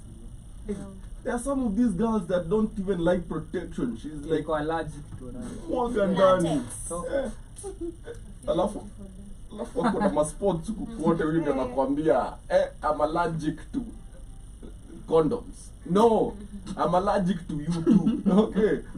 Hell. Shout out to Keith, is in the building. He says, good afternoon, everyone. And he says, X is the woman, Dimore, and Yes. Y is the female. Yeah. What do you mean X is the woman and Y is the female? man? X is the X chromosome. X chromosome is, I don't know. I don't wanna say things. I'm not sure, but Yeah. I know an X Y and no X is. I don't wanna say things. I don't. Let me Okay. just not say things. I'm X not ilikuwa ya sure. dem, X alafu Y X ilikuwa ya- X Y both. John Mosquito is in the building. He says, Dimore is now a woman XX expert. ni female. Yeah, X, X Y is ni- female. yeah. X is the female one. Y is the male one. Exactly. Yeah? He says that Dimore is now an expert on women. On microchimerism. Yeah. And Who's that? Joe Mosquito. Yes, yes. And Keith says they're called soul ties. That's why women aren't supposed to be out there giving their coochie away. And Jibba Jabba also says, yeah, that DNA remains in you, and you're screwing all the other dudes too. God damn. So you're there, you're literally trying to That's have like sex the with your wife, but mother you're of having the sex with nation. your wife and 15 men. So I was. So does that make you gay? Mother of the nation. Man, that I don't No, wanna think come about it on, like that. how? So I But was you're out having here. sex with her and 15 men that are in her already. Oh my god, wow. So I was out here That's learning, too learning sexuality this week. I also learned another fact, a very weird one. Mm-hmm. This is very weird. The womanly No, expert. the woman. No, this is manly. So do you know why a penis is mushroom shaped, like the shape? Tell us, sir, tell us. So I dug into that. Aerodynamics? On research. Okay. And it is a very disgusting reason. Okay. So the reason it is shaped like that is Squatting to out. scoop. That Scoop is what? scoop. Scoop what? To scoop out. What? No. To scoop out any sperms that might be in there that was there maybe left by another man. You can't Google that. Okay. Supposed to, it is like cleaning it. Alinyesha ikatoka. I don't know how true that was, but I found that out also this week. I learned two things this week. Microchimerism and that. Wait. Supposed to scoop out. So it What do you mean that umekojoa? And then, ukikojoa una... Zilitoka. Na si kama iliingia kwako si umenyesha. Sa ilikuwa jana. Si umekojoa kutoka jana. na mtu mwingine jam Kuna wasee mwingine wa jana. aogopa. What? So it's a scooping thing. Yeah, That's why it's hooded. that's why it's hooded. Okay. So what happens if you're not circumcised? Don't school. Yeah, wasee umbao. How do you even How am I supposed to know? Mbona mna pretend na nasikianga wajaka wengi hawafanyi hiyo kitu. Stop Sasa lying. sitajua. Hatujui. Nyinyi mnaweza jua. No, but there was even during the Uhuru era, there was a campaign that was done to get Yeah, those Nyanza guys people They never For shut real, down. yeah, circumcised. Hawataki? They actually And it is very weird, you know. I had a deskmate in high school. Man, umevaa tu kofia. I had a deskmate in high school who went through the trauma so much that tukiwa form 2, when we were in form 2, he decided to go get it himself. And the family ilimtenga, stigmatized him, let me use that word. They were like, how could you do that? Yeah, kuna wenye pia wana believe pia eti haufai kufanya. Hawa Si walimjamia wajaka. mbaya. Si wajaka. That was a Luo, his name was Omondi. The Luos mostly don't do it. Man, I've never But heard it's of not a that. culture. It's not a culture. But they're- it's not a culture. I don't know why they don't like it, but most of It's I've heard hygienic, most it's of supposed the to happen. most of the Luos don't do Me, it. I've been raised and I saw my brother being taken akiwa sijui Immediately. 2 years, sijui how many months, you know. Chua! Were you like? I were you remember like we in were the even rural? schooling with No, we some were not in the Zambians. rural, but we were in the city. Oh, no wonder. In the rural, they don't. Yeah. Also in it's high school, I went to disgusting. school. I That's schooled wrong. with some Zambians who are very old, but they are not circumcised. So the school had a campaign to make sure. Wait. I wanted to ask this question you want to ask. How did you Ask it. Man, how did you find out? Yes! Just know, I don't How know. did you People find just out? know. See, shower, see men talk. People just So you were in know. the shower? No, that's not even a boarding school, but people just know. I don't know how. Why did your high school have men in it? I was in a mixed school. Let me tell you something. If I'd ever at any point found myself in a mixed school in high school, The father of what? Father of many? many sons. Abraham. look, me I'd have Many kids. Me I'd be out there just having a good time. Me hata sidhani ningewahi soma. What? Shule Ati- yetu ilikuwa na classes za maboy na za madem. So I happened to be in the only mixed class the whole school. You were lucky. I wasn't. I hated it.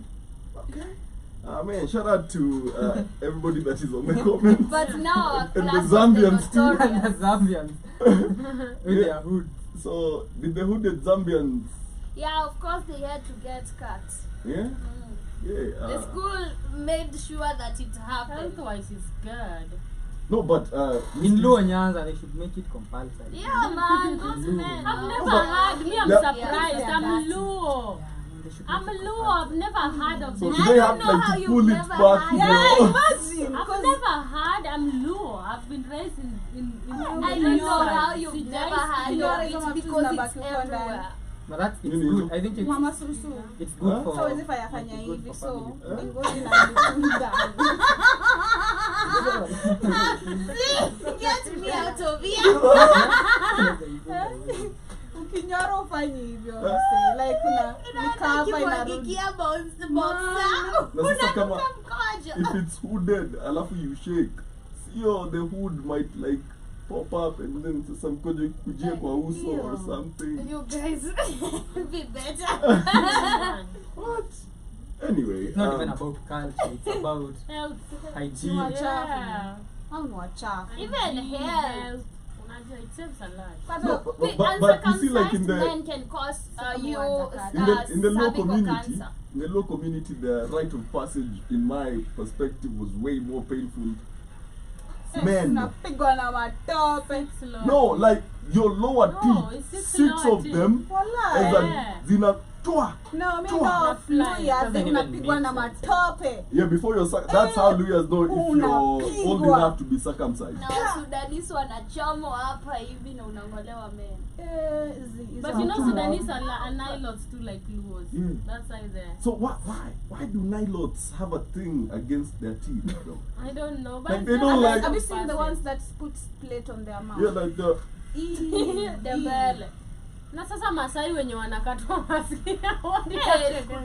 Shosho wetu walikatwa masikio. My shosho has hanging ears. I don't know. You know me, why. She I told always me it thought was the a rite question of on passage Roma, for that's women. what- Inaitwa kitu.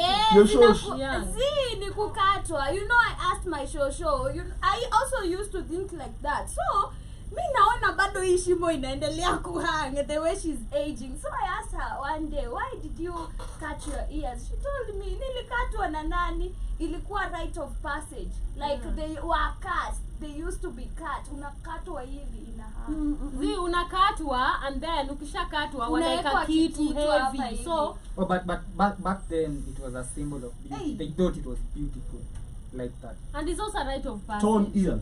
They thought it was beautiful. No, it's a rite of They thought passage. they even have a tribe in Sudan where they still fatten, they do it. fatten The their men. women. before marriage, like you have to be Yeah, fat. ndio uoneka hata kama we ni mdogo And aje. it looks like a sign of beauty, like unasoma Sudan. bibi yako amekonda, huwezi ongea. And then if you have the fattest wife, you like the G that village. My In wife is Sudan? the fattest. Yeah, in Sudan. No, not Sudan. Either Sudan or thinking of Ethiopia. Let me bias. confirm. Let me confirm the country that fattens their women. walikuwa wanaweka vitu za round huku hivi ina hang. It's in Sudan. Yeah, in Sudan, eh? South or north? And the way they're so slim. No, it's not. It's either Sudan or Ethiopia. Let me confirm even the So specific name of the Ethiopia, tribe. Ethiopia, what I know is there's a tribe that the fatter the man is, the more attractive they.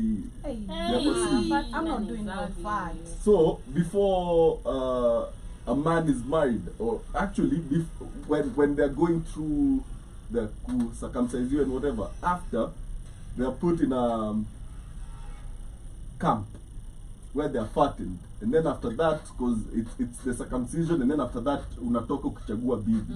And then si ati ni wewe unachagua bibi, ni bibi anakuchagua. So the fatter the man, the more he'll appeal to the women. So the the, women. the tribe I was talking about is a Tuareg tribe in Mauritania. So what they do, Mhm. they are forced to swallow gallons of milk before you get married. Mm. Peanut oil and cups of pure animal fat. Unanona. Nona. I And the saw- fatter you are, the more attractive I saw they that think on you Al are. Jazeera. There was a story Yeah. of this 15-year-old girl that looked 29 because she was being prepared for For marriage. marriage, yes, I've also Wow. seen that. So because I think also they practice early marriages. Mhm. You know, so it's easy for you to look like you're mature enough for marriage, but Yeah. you're a kid. But if you're big bodied, do not confuse yourself. Why would you be attracted to a fat woman? Not fat, I mean No, just no, big. I'm saying about this tribe. Why are you? Anyway. They like fat. Fat And there's can- also another tribe in fat Africa can also that, be PH. I don't know if you've heard of this tribe that gives free sex to visitors. Have you heard of that? Yes, there is that one that you're Si given Masai. the No, si in Masai. If you are a visitor there, you have like to be given Hamba. sex. Is it Hamba? Like as a Himba. welcome token. It's the Himba community. And So then you pull up, you I pull up to whatever, and your husband goes like, "Man, can have my wife today. go to Yeah. Kamlesh." Even I've seen also Masai do that. Ukiweka mkuki hapo, Unaweza weka mkuki. ukiweka mkuki kwa mlango ya mse, like if see, they work with spears. If you go and put your spear in front of somebody's house, You cook. the husband leaves the wife for you for the night. Imagine. I'll try that. We are in Kajia. I know, it's just here. Not far. Right. Yeah. Hautakatwa bwanake ndiye anakuachia. So we were asking this guy, we went to the streets, right? One of the streets. And we were asking in the street, we met a Maasai guy. So he was telling us about his culture. He apparently told us that, I think they have a name. What is the name? I've forgotten. He used the name. So with that ukikuja na mkuki, like for example, if you go to someone's door, you spear the door, the husband leaves his house for you for the night. Let's bring that to Rongai. I have some Kwa hostel mbaya. Aisha, Where is my spear? I need my spear. Nakuna kukach. Man, shout out to Jibo Jabba. He says, just give the kid a local anesthetic and then snip snip. Wow. And then Keith is in the building. He says exactly 100% General Mosquito. The man is a hybrid woman, and why the black woman is first and didn't come from any man, like your goofy Bible says. You can't get X for Y. You can only get Y from X. Yeah. What is funny talking about? Never heard of that. It's about your hygiene, so you don't get dirt on your foreskin. Yeah. Okay, and there's a reason why they put the plates in their mouths and ears. Yeah, it's for most of these communities Can you it's hear a me? sign of beauty. Yeah, we can hear you. Yeah. Keith. But unakuwaje na foreskin? Yeah. But Karibu sana Keith. Nawasikia kweli. Keith. Hey kids.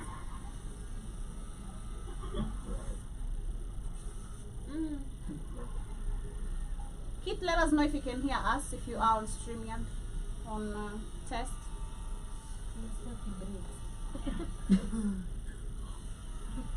Let's continue. Okay. So as we talk about this, I heard another story. Yeah. Where this lady is asking something weird. Okay. So Yes.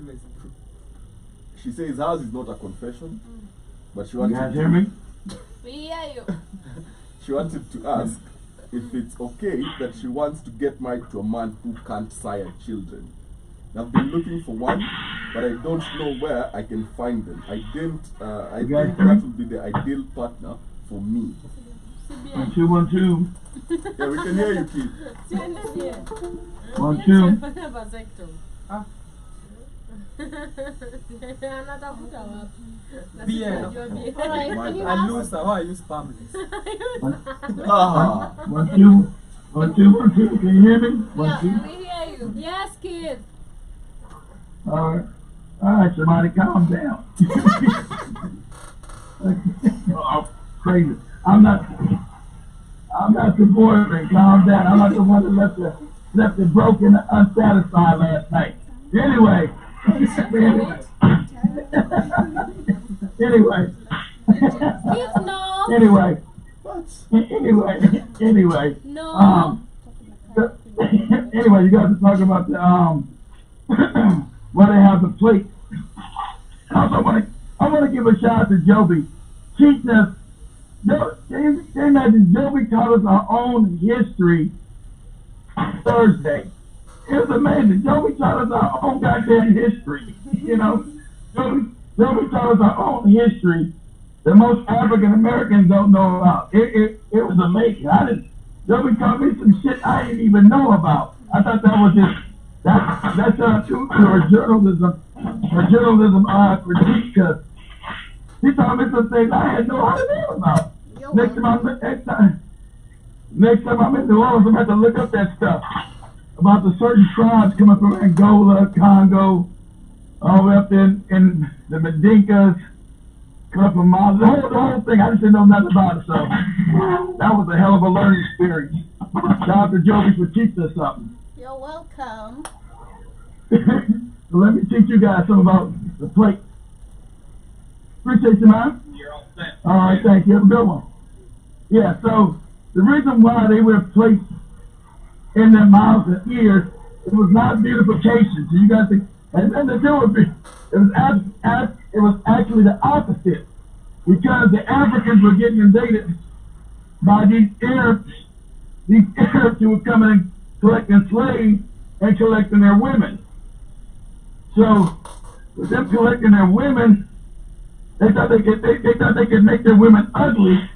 That the Arabs wouldn't want to mess with them, wouldn't want to steal them. But it didn't work. It didn't work. So later on, it becomes the culture, because people don't know anymore. You know, what was that used for? It was used to make the women ugly, not to beautify. It was not a beautification thing. It was to make them ugly to the invaders that would come in to steal their women, and also to enslave them. So it was hoping to make them ugly, so they say, man, this motherfucker is too ugly. I don't want to have nothing to do with her ass. So, but sadly, it didn't turn out like that, because the Arabs, you know, they wanted those black women. They did, you know, for their harems. You know, they could take the plates out their mouth and do whatever, but that was the reason why they started doing it. It wasn't because they wasn't crazy. It wasn't a beautification ritual. They knew it wasn't beautiful. They tried to make the women ugly, to make them non-desirable, so they wouldn't steal their women. Because at that time, the Africans were too divided and not strong enough to fight those invasions that they were stealing African women. That's why if you go to the Middle East, I don't even call it the Middle East, really Northeast Africa, and going eastward, the genetics is all mixed up, because that was the stealing of African women. You know, they were just stealing African women by the million, not by the thousands, by the millions.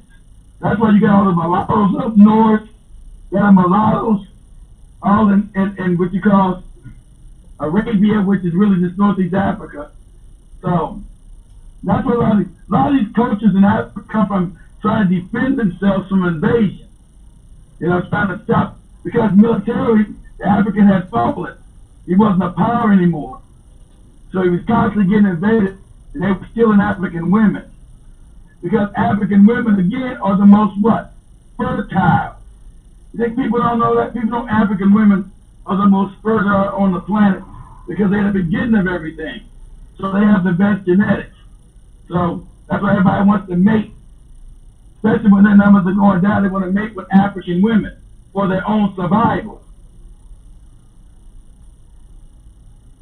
Oh, but go ahead, guys. But again, if you're talking about African women, how is it that we have the Maasai community and also other African communities who have their men also here as cut? Because even if you look at the Maasai community, they have. I think after a while, Shimon, it just became part of the culture, and you just implement these things because you see the women do it. It becomes, you know, over time, right? Time and space, you lose the actual meaning for things, and so you just incorporate that with the whole community. Say, okay, this now is going to be part of our culture. It never really was, right? So you're just going to take that. You're going to take that and make that be part of your culture now, when it didn't start out that way. You understand what I'm saying? Sometimes things take on a life of their own. Like when Joey was teaching us, now I knew what carnival. Joey was really teaching me what carnival was in New Orleans. It's a bunch of African tribes coming together, creating a carnival so they can kill these crackers and try to get free. It was a way to them try to kill these crackers and get out of slavery. So I used to go to carnival all the time in New Orleans. It was just one big party, never knowing. I thought it was like some religious Catholic shit, even though it is. But the Africans use it as a way of feeling out white people and get information from each other, because at the time coming in, they were different tribes from different parts of Africa, and they didn't know each other's culture, and they didn't know they could trust each other. So they would use these parades when the white man let them off to interact with each other so they could plan rebellion. Yeah. I didn't know none of that shit. I didn't even know there was a rebellion in 1811 until Joby taught me. I didn't know none of that. I'm like, what? There's a rebellion? And then they, you know, unfortunately, we lost because some cracker got away. They didn't shoot in the head. He jumped out the window, told the white people, hey, these niggas about to revolt. They about to start a revolution and kill us all. So, you know, he got away. So, unfortunately, they got caught, and all of them got their heads chopped off, and their heads are put. I didn't know the story about them putting their heads all across Louisiana on sticks, but I didn't know the reason behind it. That the people that plotted that revolution all got their heads chopped off, and the white people put their heads on a stick and put it all over these Africans, all over these white plantations, to tell these other Africans, hey, you niggas better not try to revolt. This was gonna happen to you. You'll get your goddamn head chopped off. So I didn't know that story. Yeah. Go ahead, guys. But yeah, so as we come back onto the topic and as we wind up, I want us to answer this lady that is looking for an impotent man. She wants to get married to a man that cannot sire kids. Let's not have kids. She didn't. Hold on. A woman wants to get married to a man who can't have children? Yeah, and she's looking for one. Yeah. Well, all you gotta do is find a man that's got a vasectomy. You know, vasectomies are not kids. Vasectomies are not that popular in Africa. They're not popular here either. They're not popular here either. They're very popular with girls. Nobody wants to cut their balls off. Cameras, right? So, exactly. I wouldn't want to do it. I'm not doing it. But there were African African people used to have certain concoctions that they could give men to make them sterile for a certain time period. You know, they should know all this stuff, which you call voodoo today, but you know, Africans have lost a lot of that knowledge. Time period. Saka unataka sahi, unangoja mpaka time yako. But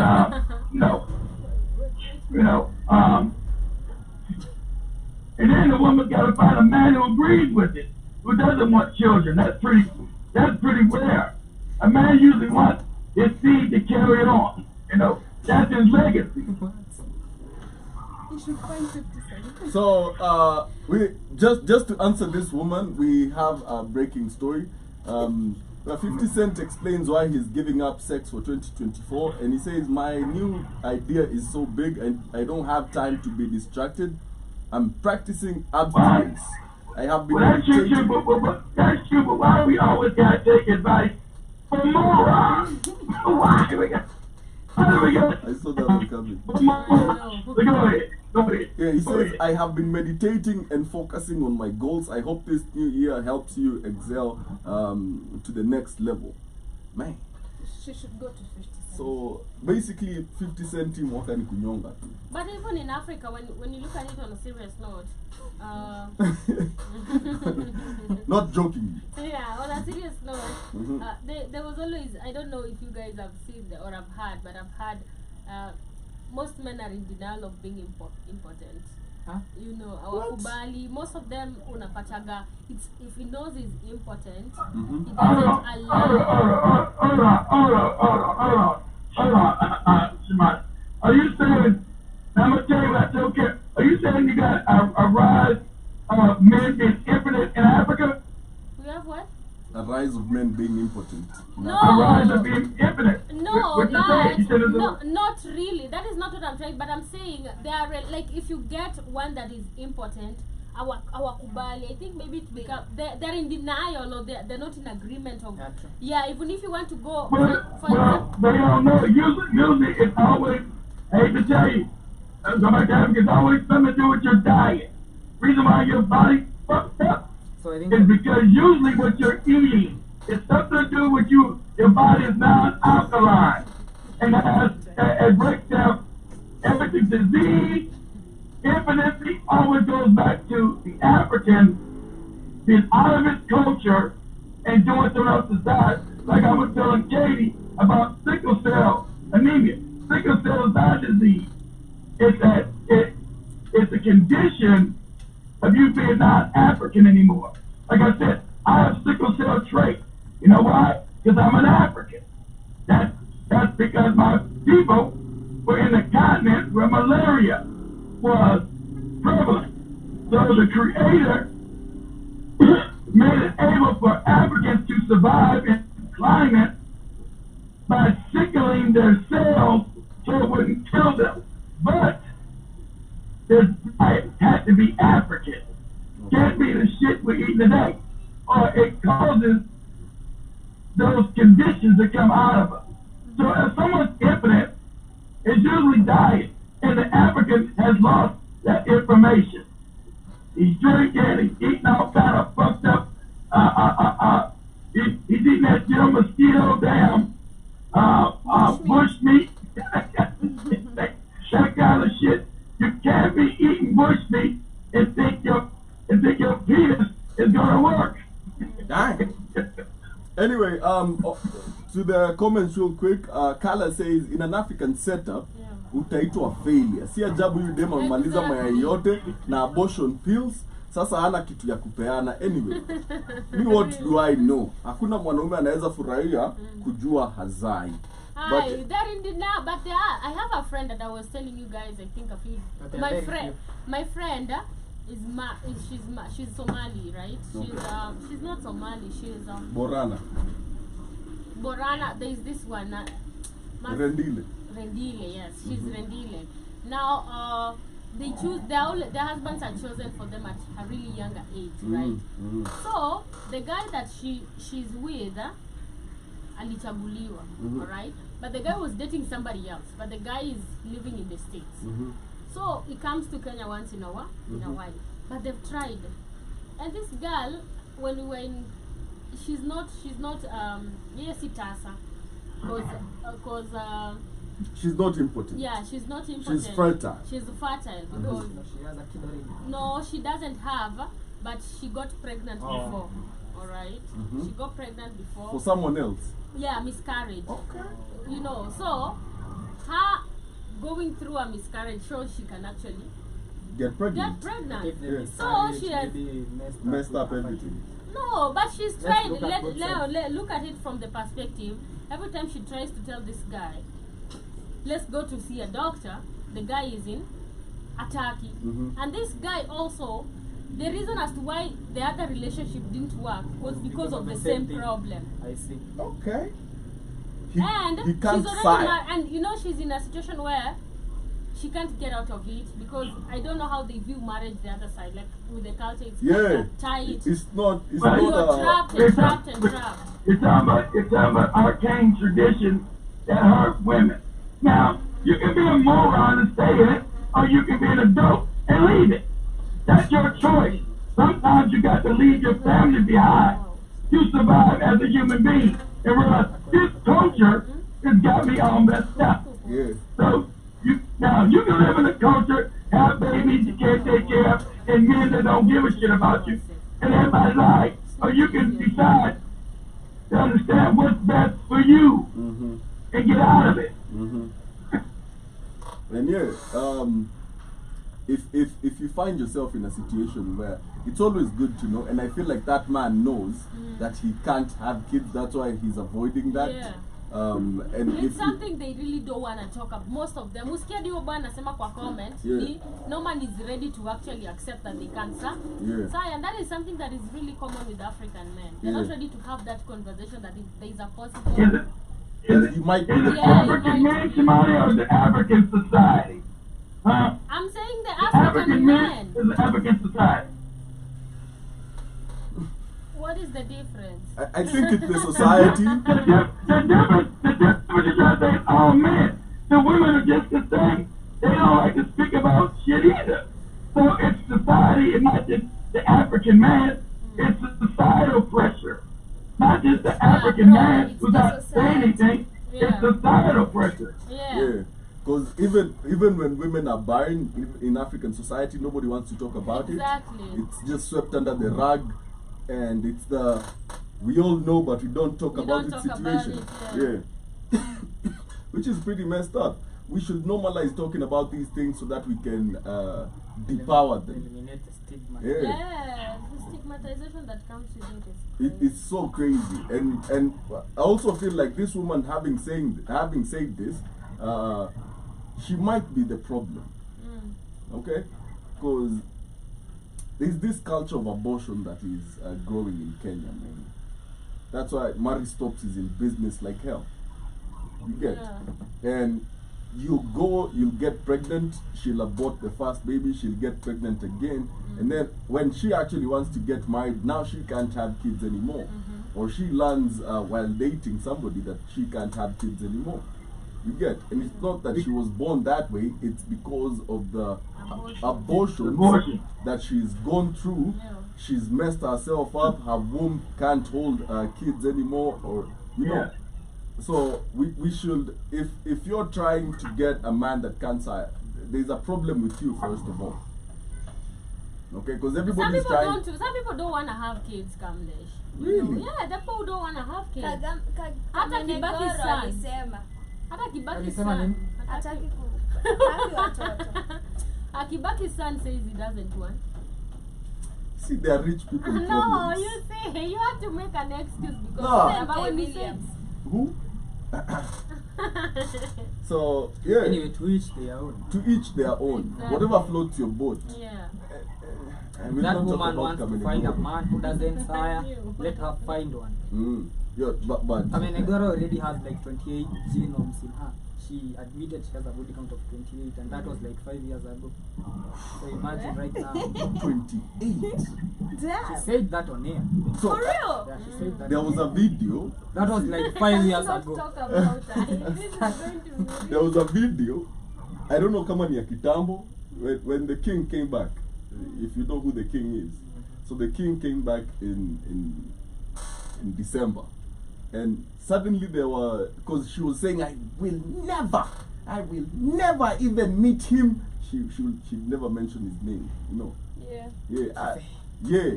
And there was a video that was doing rounds of Kife with his hands all over her thighs or whatever, like amekaa tu hivi amezishika tu hivi.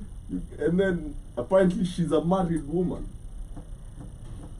And the way she availed herself so fast to go say hi to the king when he came back. Let's not talk about But anyway. You're just a hater. We know you. No, I'm not hating. I'm not hating. Yo. Let women live. She don't wanna. No, but let's not, you know. She doesn't want a kid On the count of with her 28 is current too much for a DJ. woman. No, she said she don't. Yo, let's not put words in that were not spoken. Which one? The ones she's saying, like yo, she didn't say that. She said she don't want. We don't know the reason as to why. Period. To each their own, come in. Exactly. Whatever makes you happy. Shout out to Jiba Jabba. He says, good sleep and a good diet, you'll be like a flagpole. Okay? Find or cultivate the female that is worth of your seed. Amen. That there's so much That's information. right. But you gotta be taught that. That's right, Jimmy. You gotta get a legacy. Find a woman who's worth your seed. But me, not having no father, I thought every woman could have a seed. I didn't know. I didn't understand not to do that. Yeah. And also to understand, all diseases, family, is usually your nutrition over a amount of time of degradation of the body. Yeah. So if you eat a clean diet, most likely you won't be ill in your later years. You won't get these illnesses. But as African people, you used to know that. Yeah. But we don't no more. Yeah. But anyway, as we come to a conclusion of today's show, what are your closing remarks, Katie? Well, tuache hii biashara ya cryptocurrency. I believe women should learn to work hard, and women, we should not believe in getting things easily. There is a job you can always do, you know. But kuna wenye tumeambiwa they do this because they just don't want to do it. It's because of the situation they are in. But at the end of the day, if you are able to get out of that place, please get out and never go back, because in this journey, or in that way, or in that route you've taken, it's either you end up in the morgue, yes. It's either you end up with the HIV or these STIs or these non-curable diseases, you know. And at the end of the day, hakuna mtu wa kutaka anataka kukuanikanga pale nje ukauke every time, you know. So guys, kitambo, you know, by the way you guys, kitambo tulikuwa tunaambiwa watu wa HIV wanaanikanga wakauke. Stigma. Yeah, it was stigmatization and uongo. Mimi sijaiona mtu akitolewa nje akauke. DJ Afro, sorry, not DJ Afro, Uncle Cinema messed up with my life. For real. He used to show us those bad videos of people with gonorrhea, STIs, you know. Syphilis, damn. I can just, you know, the moment you say that name, I can picture it in my mind. I remember I was very young. The sad fact what Katie's talking about, those diseases didn't come from Africa or African people. They're not sexual diseases. Those diseases came from white people sleeping with animals, from bestiality. And here's another fact that African people have got to start knowing truth and where things come from. Just like you're scared about AIDS, and if you sleep with people, that's not where AIDS came from. Gonorrhea, syphilis, and all these other filthy diseases came from white people sleep with animals. And so since they came into Africa and raped our women, that was passed on to society. Had nothing to do with African people sleeping around. It was filthy behavior brought to Africa. It had nothing to do with you being with this woman, being with that woman at all. It was filthy behavior brought to Africa by individuals who slept with animals, who still sleep with animals today. It's legal in Europe to marry your dog, marry a baboon, marry your orangutan, or whatever. It's legal. But those people you got. Yeah, so at the end of the day, we should just realize there are decent ways of making money. That's my conclusion of today. So guys, have a nice day, or enjoy the rest part of your day. See you tomorrow early in the morning on the Vibe Show. There is no shortcuts. Too good is always. Be careful with too good. Too good deals don't just come like that. They always have Hooks. or consequences. So Yeah. think about that. But anyway, thank you for tuning in. That's all. Think twice when the deal is too good. Cheers. Social media is not a real place. That is all I'm going to say. Yeah. Behind the smoking mirrors, people are not as big as they seem. They're just giving you pressure, but they are suffering themselves, and then you find yourself, you know, that is what has caused a lot of this hookup culture and a lot of erosion of morals. So don't get pressurized by anybody on Instagram. You are probably doing better than them. Always remember that. Enjoy the rest of your week.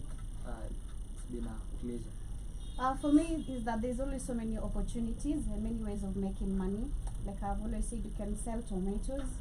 Stop literally thinking about, because majority of the women who have those standards set wanna be like, what will people think about me if nionekane huku nauza nyanya, nauza vitunguu na nilikuwa nakaa hivi. Like if life is not working correct for you, there's so many opportunities of so many ways of making money, and it doesn't have to be. If life is not working correctly for you, Joby, change it. Yeah. Change it. You got the ability. Change it. Period. Stop worrying about other people and take responsibility for your own life. Change it. Yeah. Change it. Yeah. So those are my closing remarks. I didn't like being married for 20 years. So I kicked the ass out the house and I changed it. And now I'm happy. I'm happy. See you guys later tonight on the Africa Today show as we continue with much more discussions. To everybody that joined us, man, from Joe Mosquito to Jibba Jabba to Keith to Steppers, family. and everybody. Always understand, you are responsible for your own happiness. Yeah. You are responsible for your own happiness. If you are miserable, it's because you are allowing yourself to be miserable. And that's your fault. That's your fault. Yeah. You're responsible for your own happiness. So much love, family. And I'm happy. And I'm like that guy. I don't want to be married. I don't want no more kids. And I'm chilling. Man. So to everybody that joined us, shout out to you, shout out to the knowledge that has been exchanged today. And we hope that this culture of Airbnb, this culture of social media pressure, this culture of not being happy but staying wherever the hell you are, let's change that. Let's be better. Let's live like Keith, happily. That man sounds really happy right now. I'm driving to Jacksonville, Florida. The sun is shining. I got palm trees out here. Yeah. And I'm giving white people the finger. It feels good. Yeah. It feels good. You get these, so your own happiness, family. Yeah. Your own happiness is your responsibility. Yeah. I live a happy life. They used to say, happy wife, happy life. Damn that shit. I had a happy wife, but I was miserable. Yeah. Hey, if it works for you, whatever works for you. Yeah. Till next Wednesday, it's been amazing. Ciao. But, Cheers. Much love.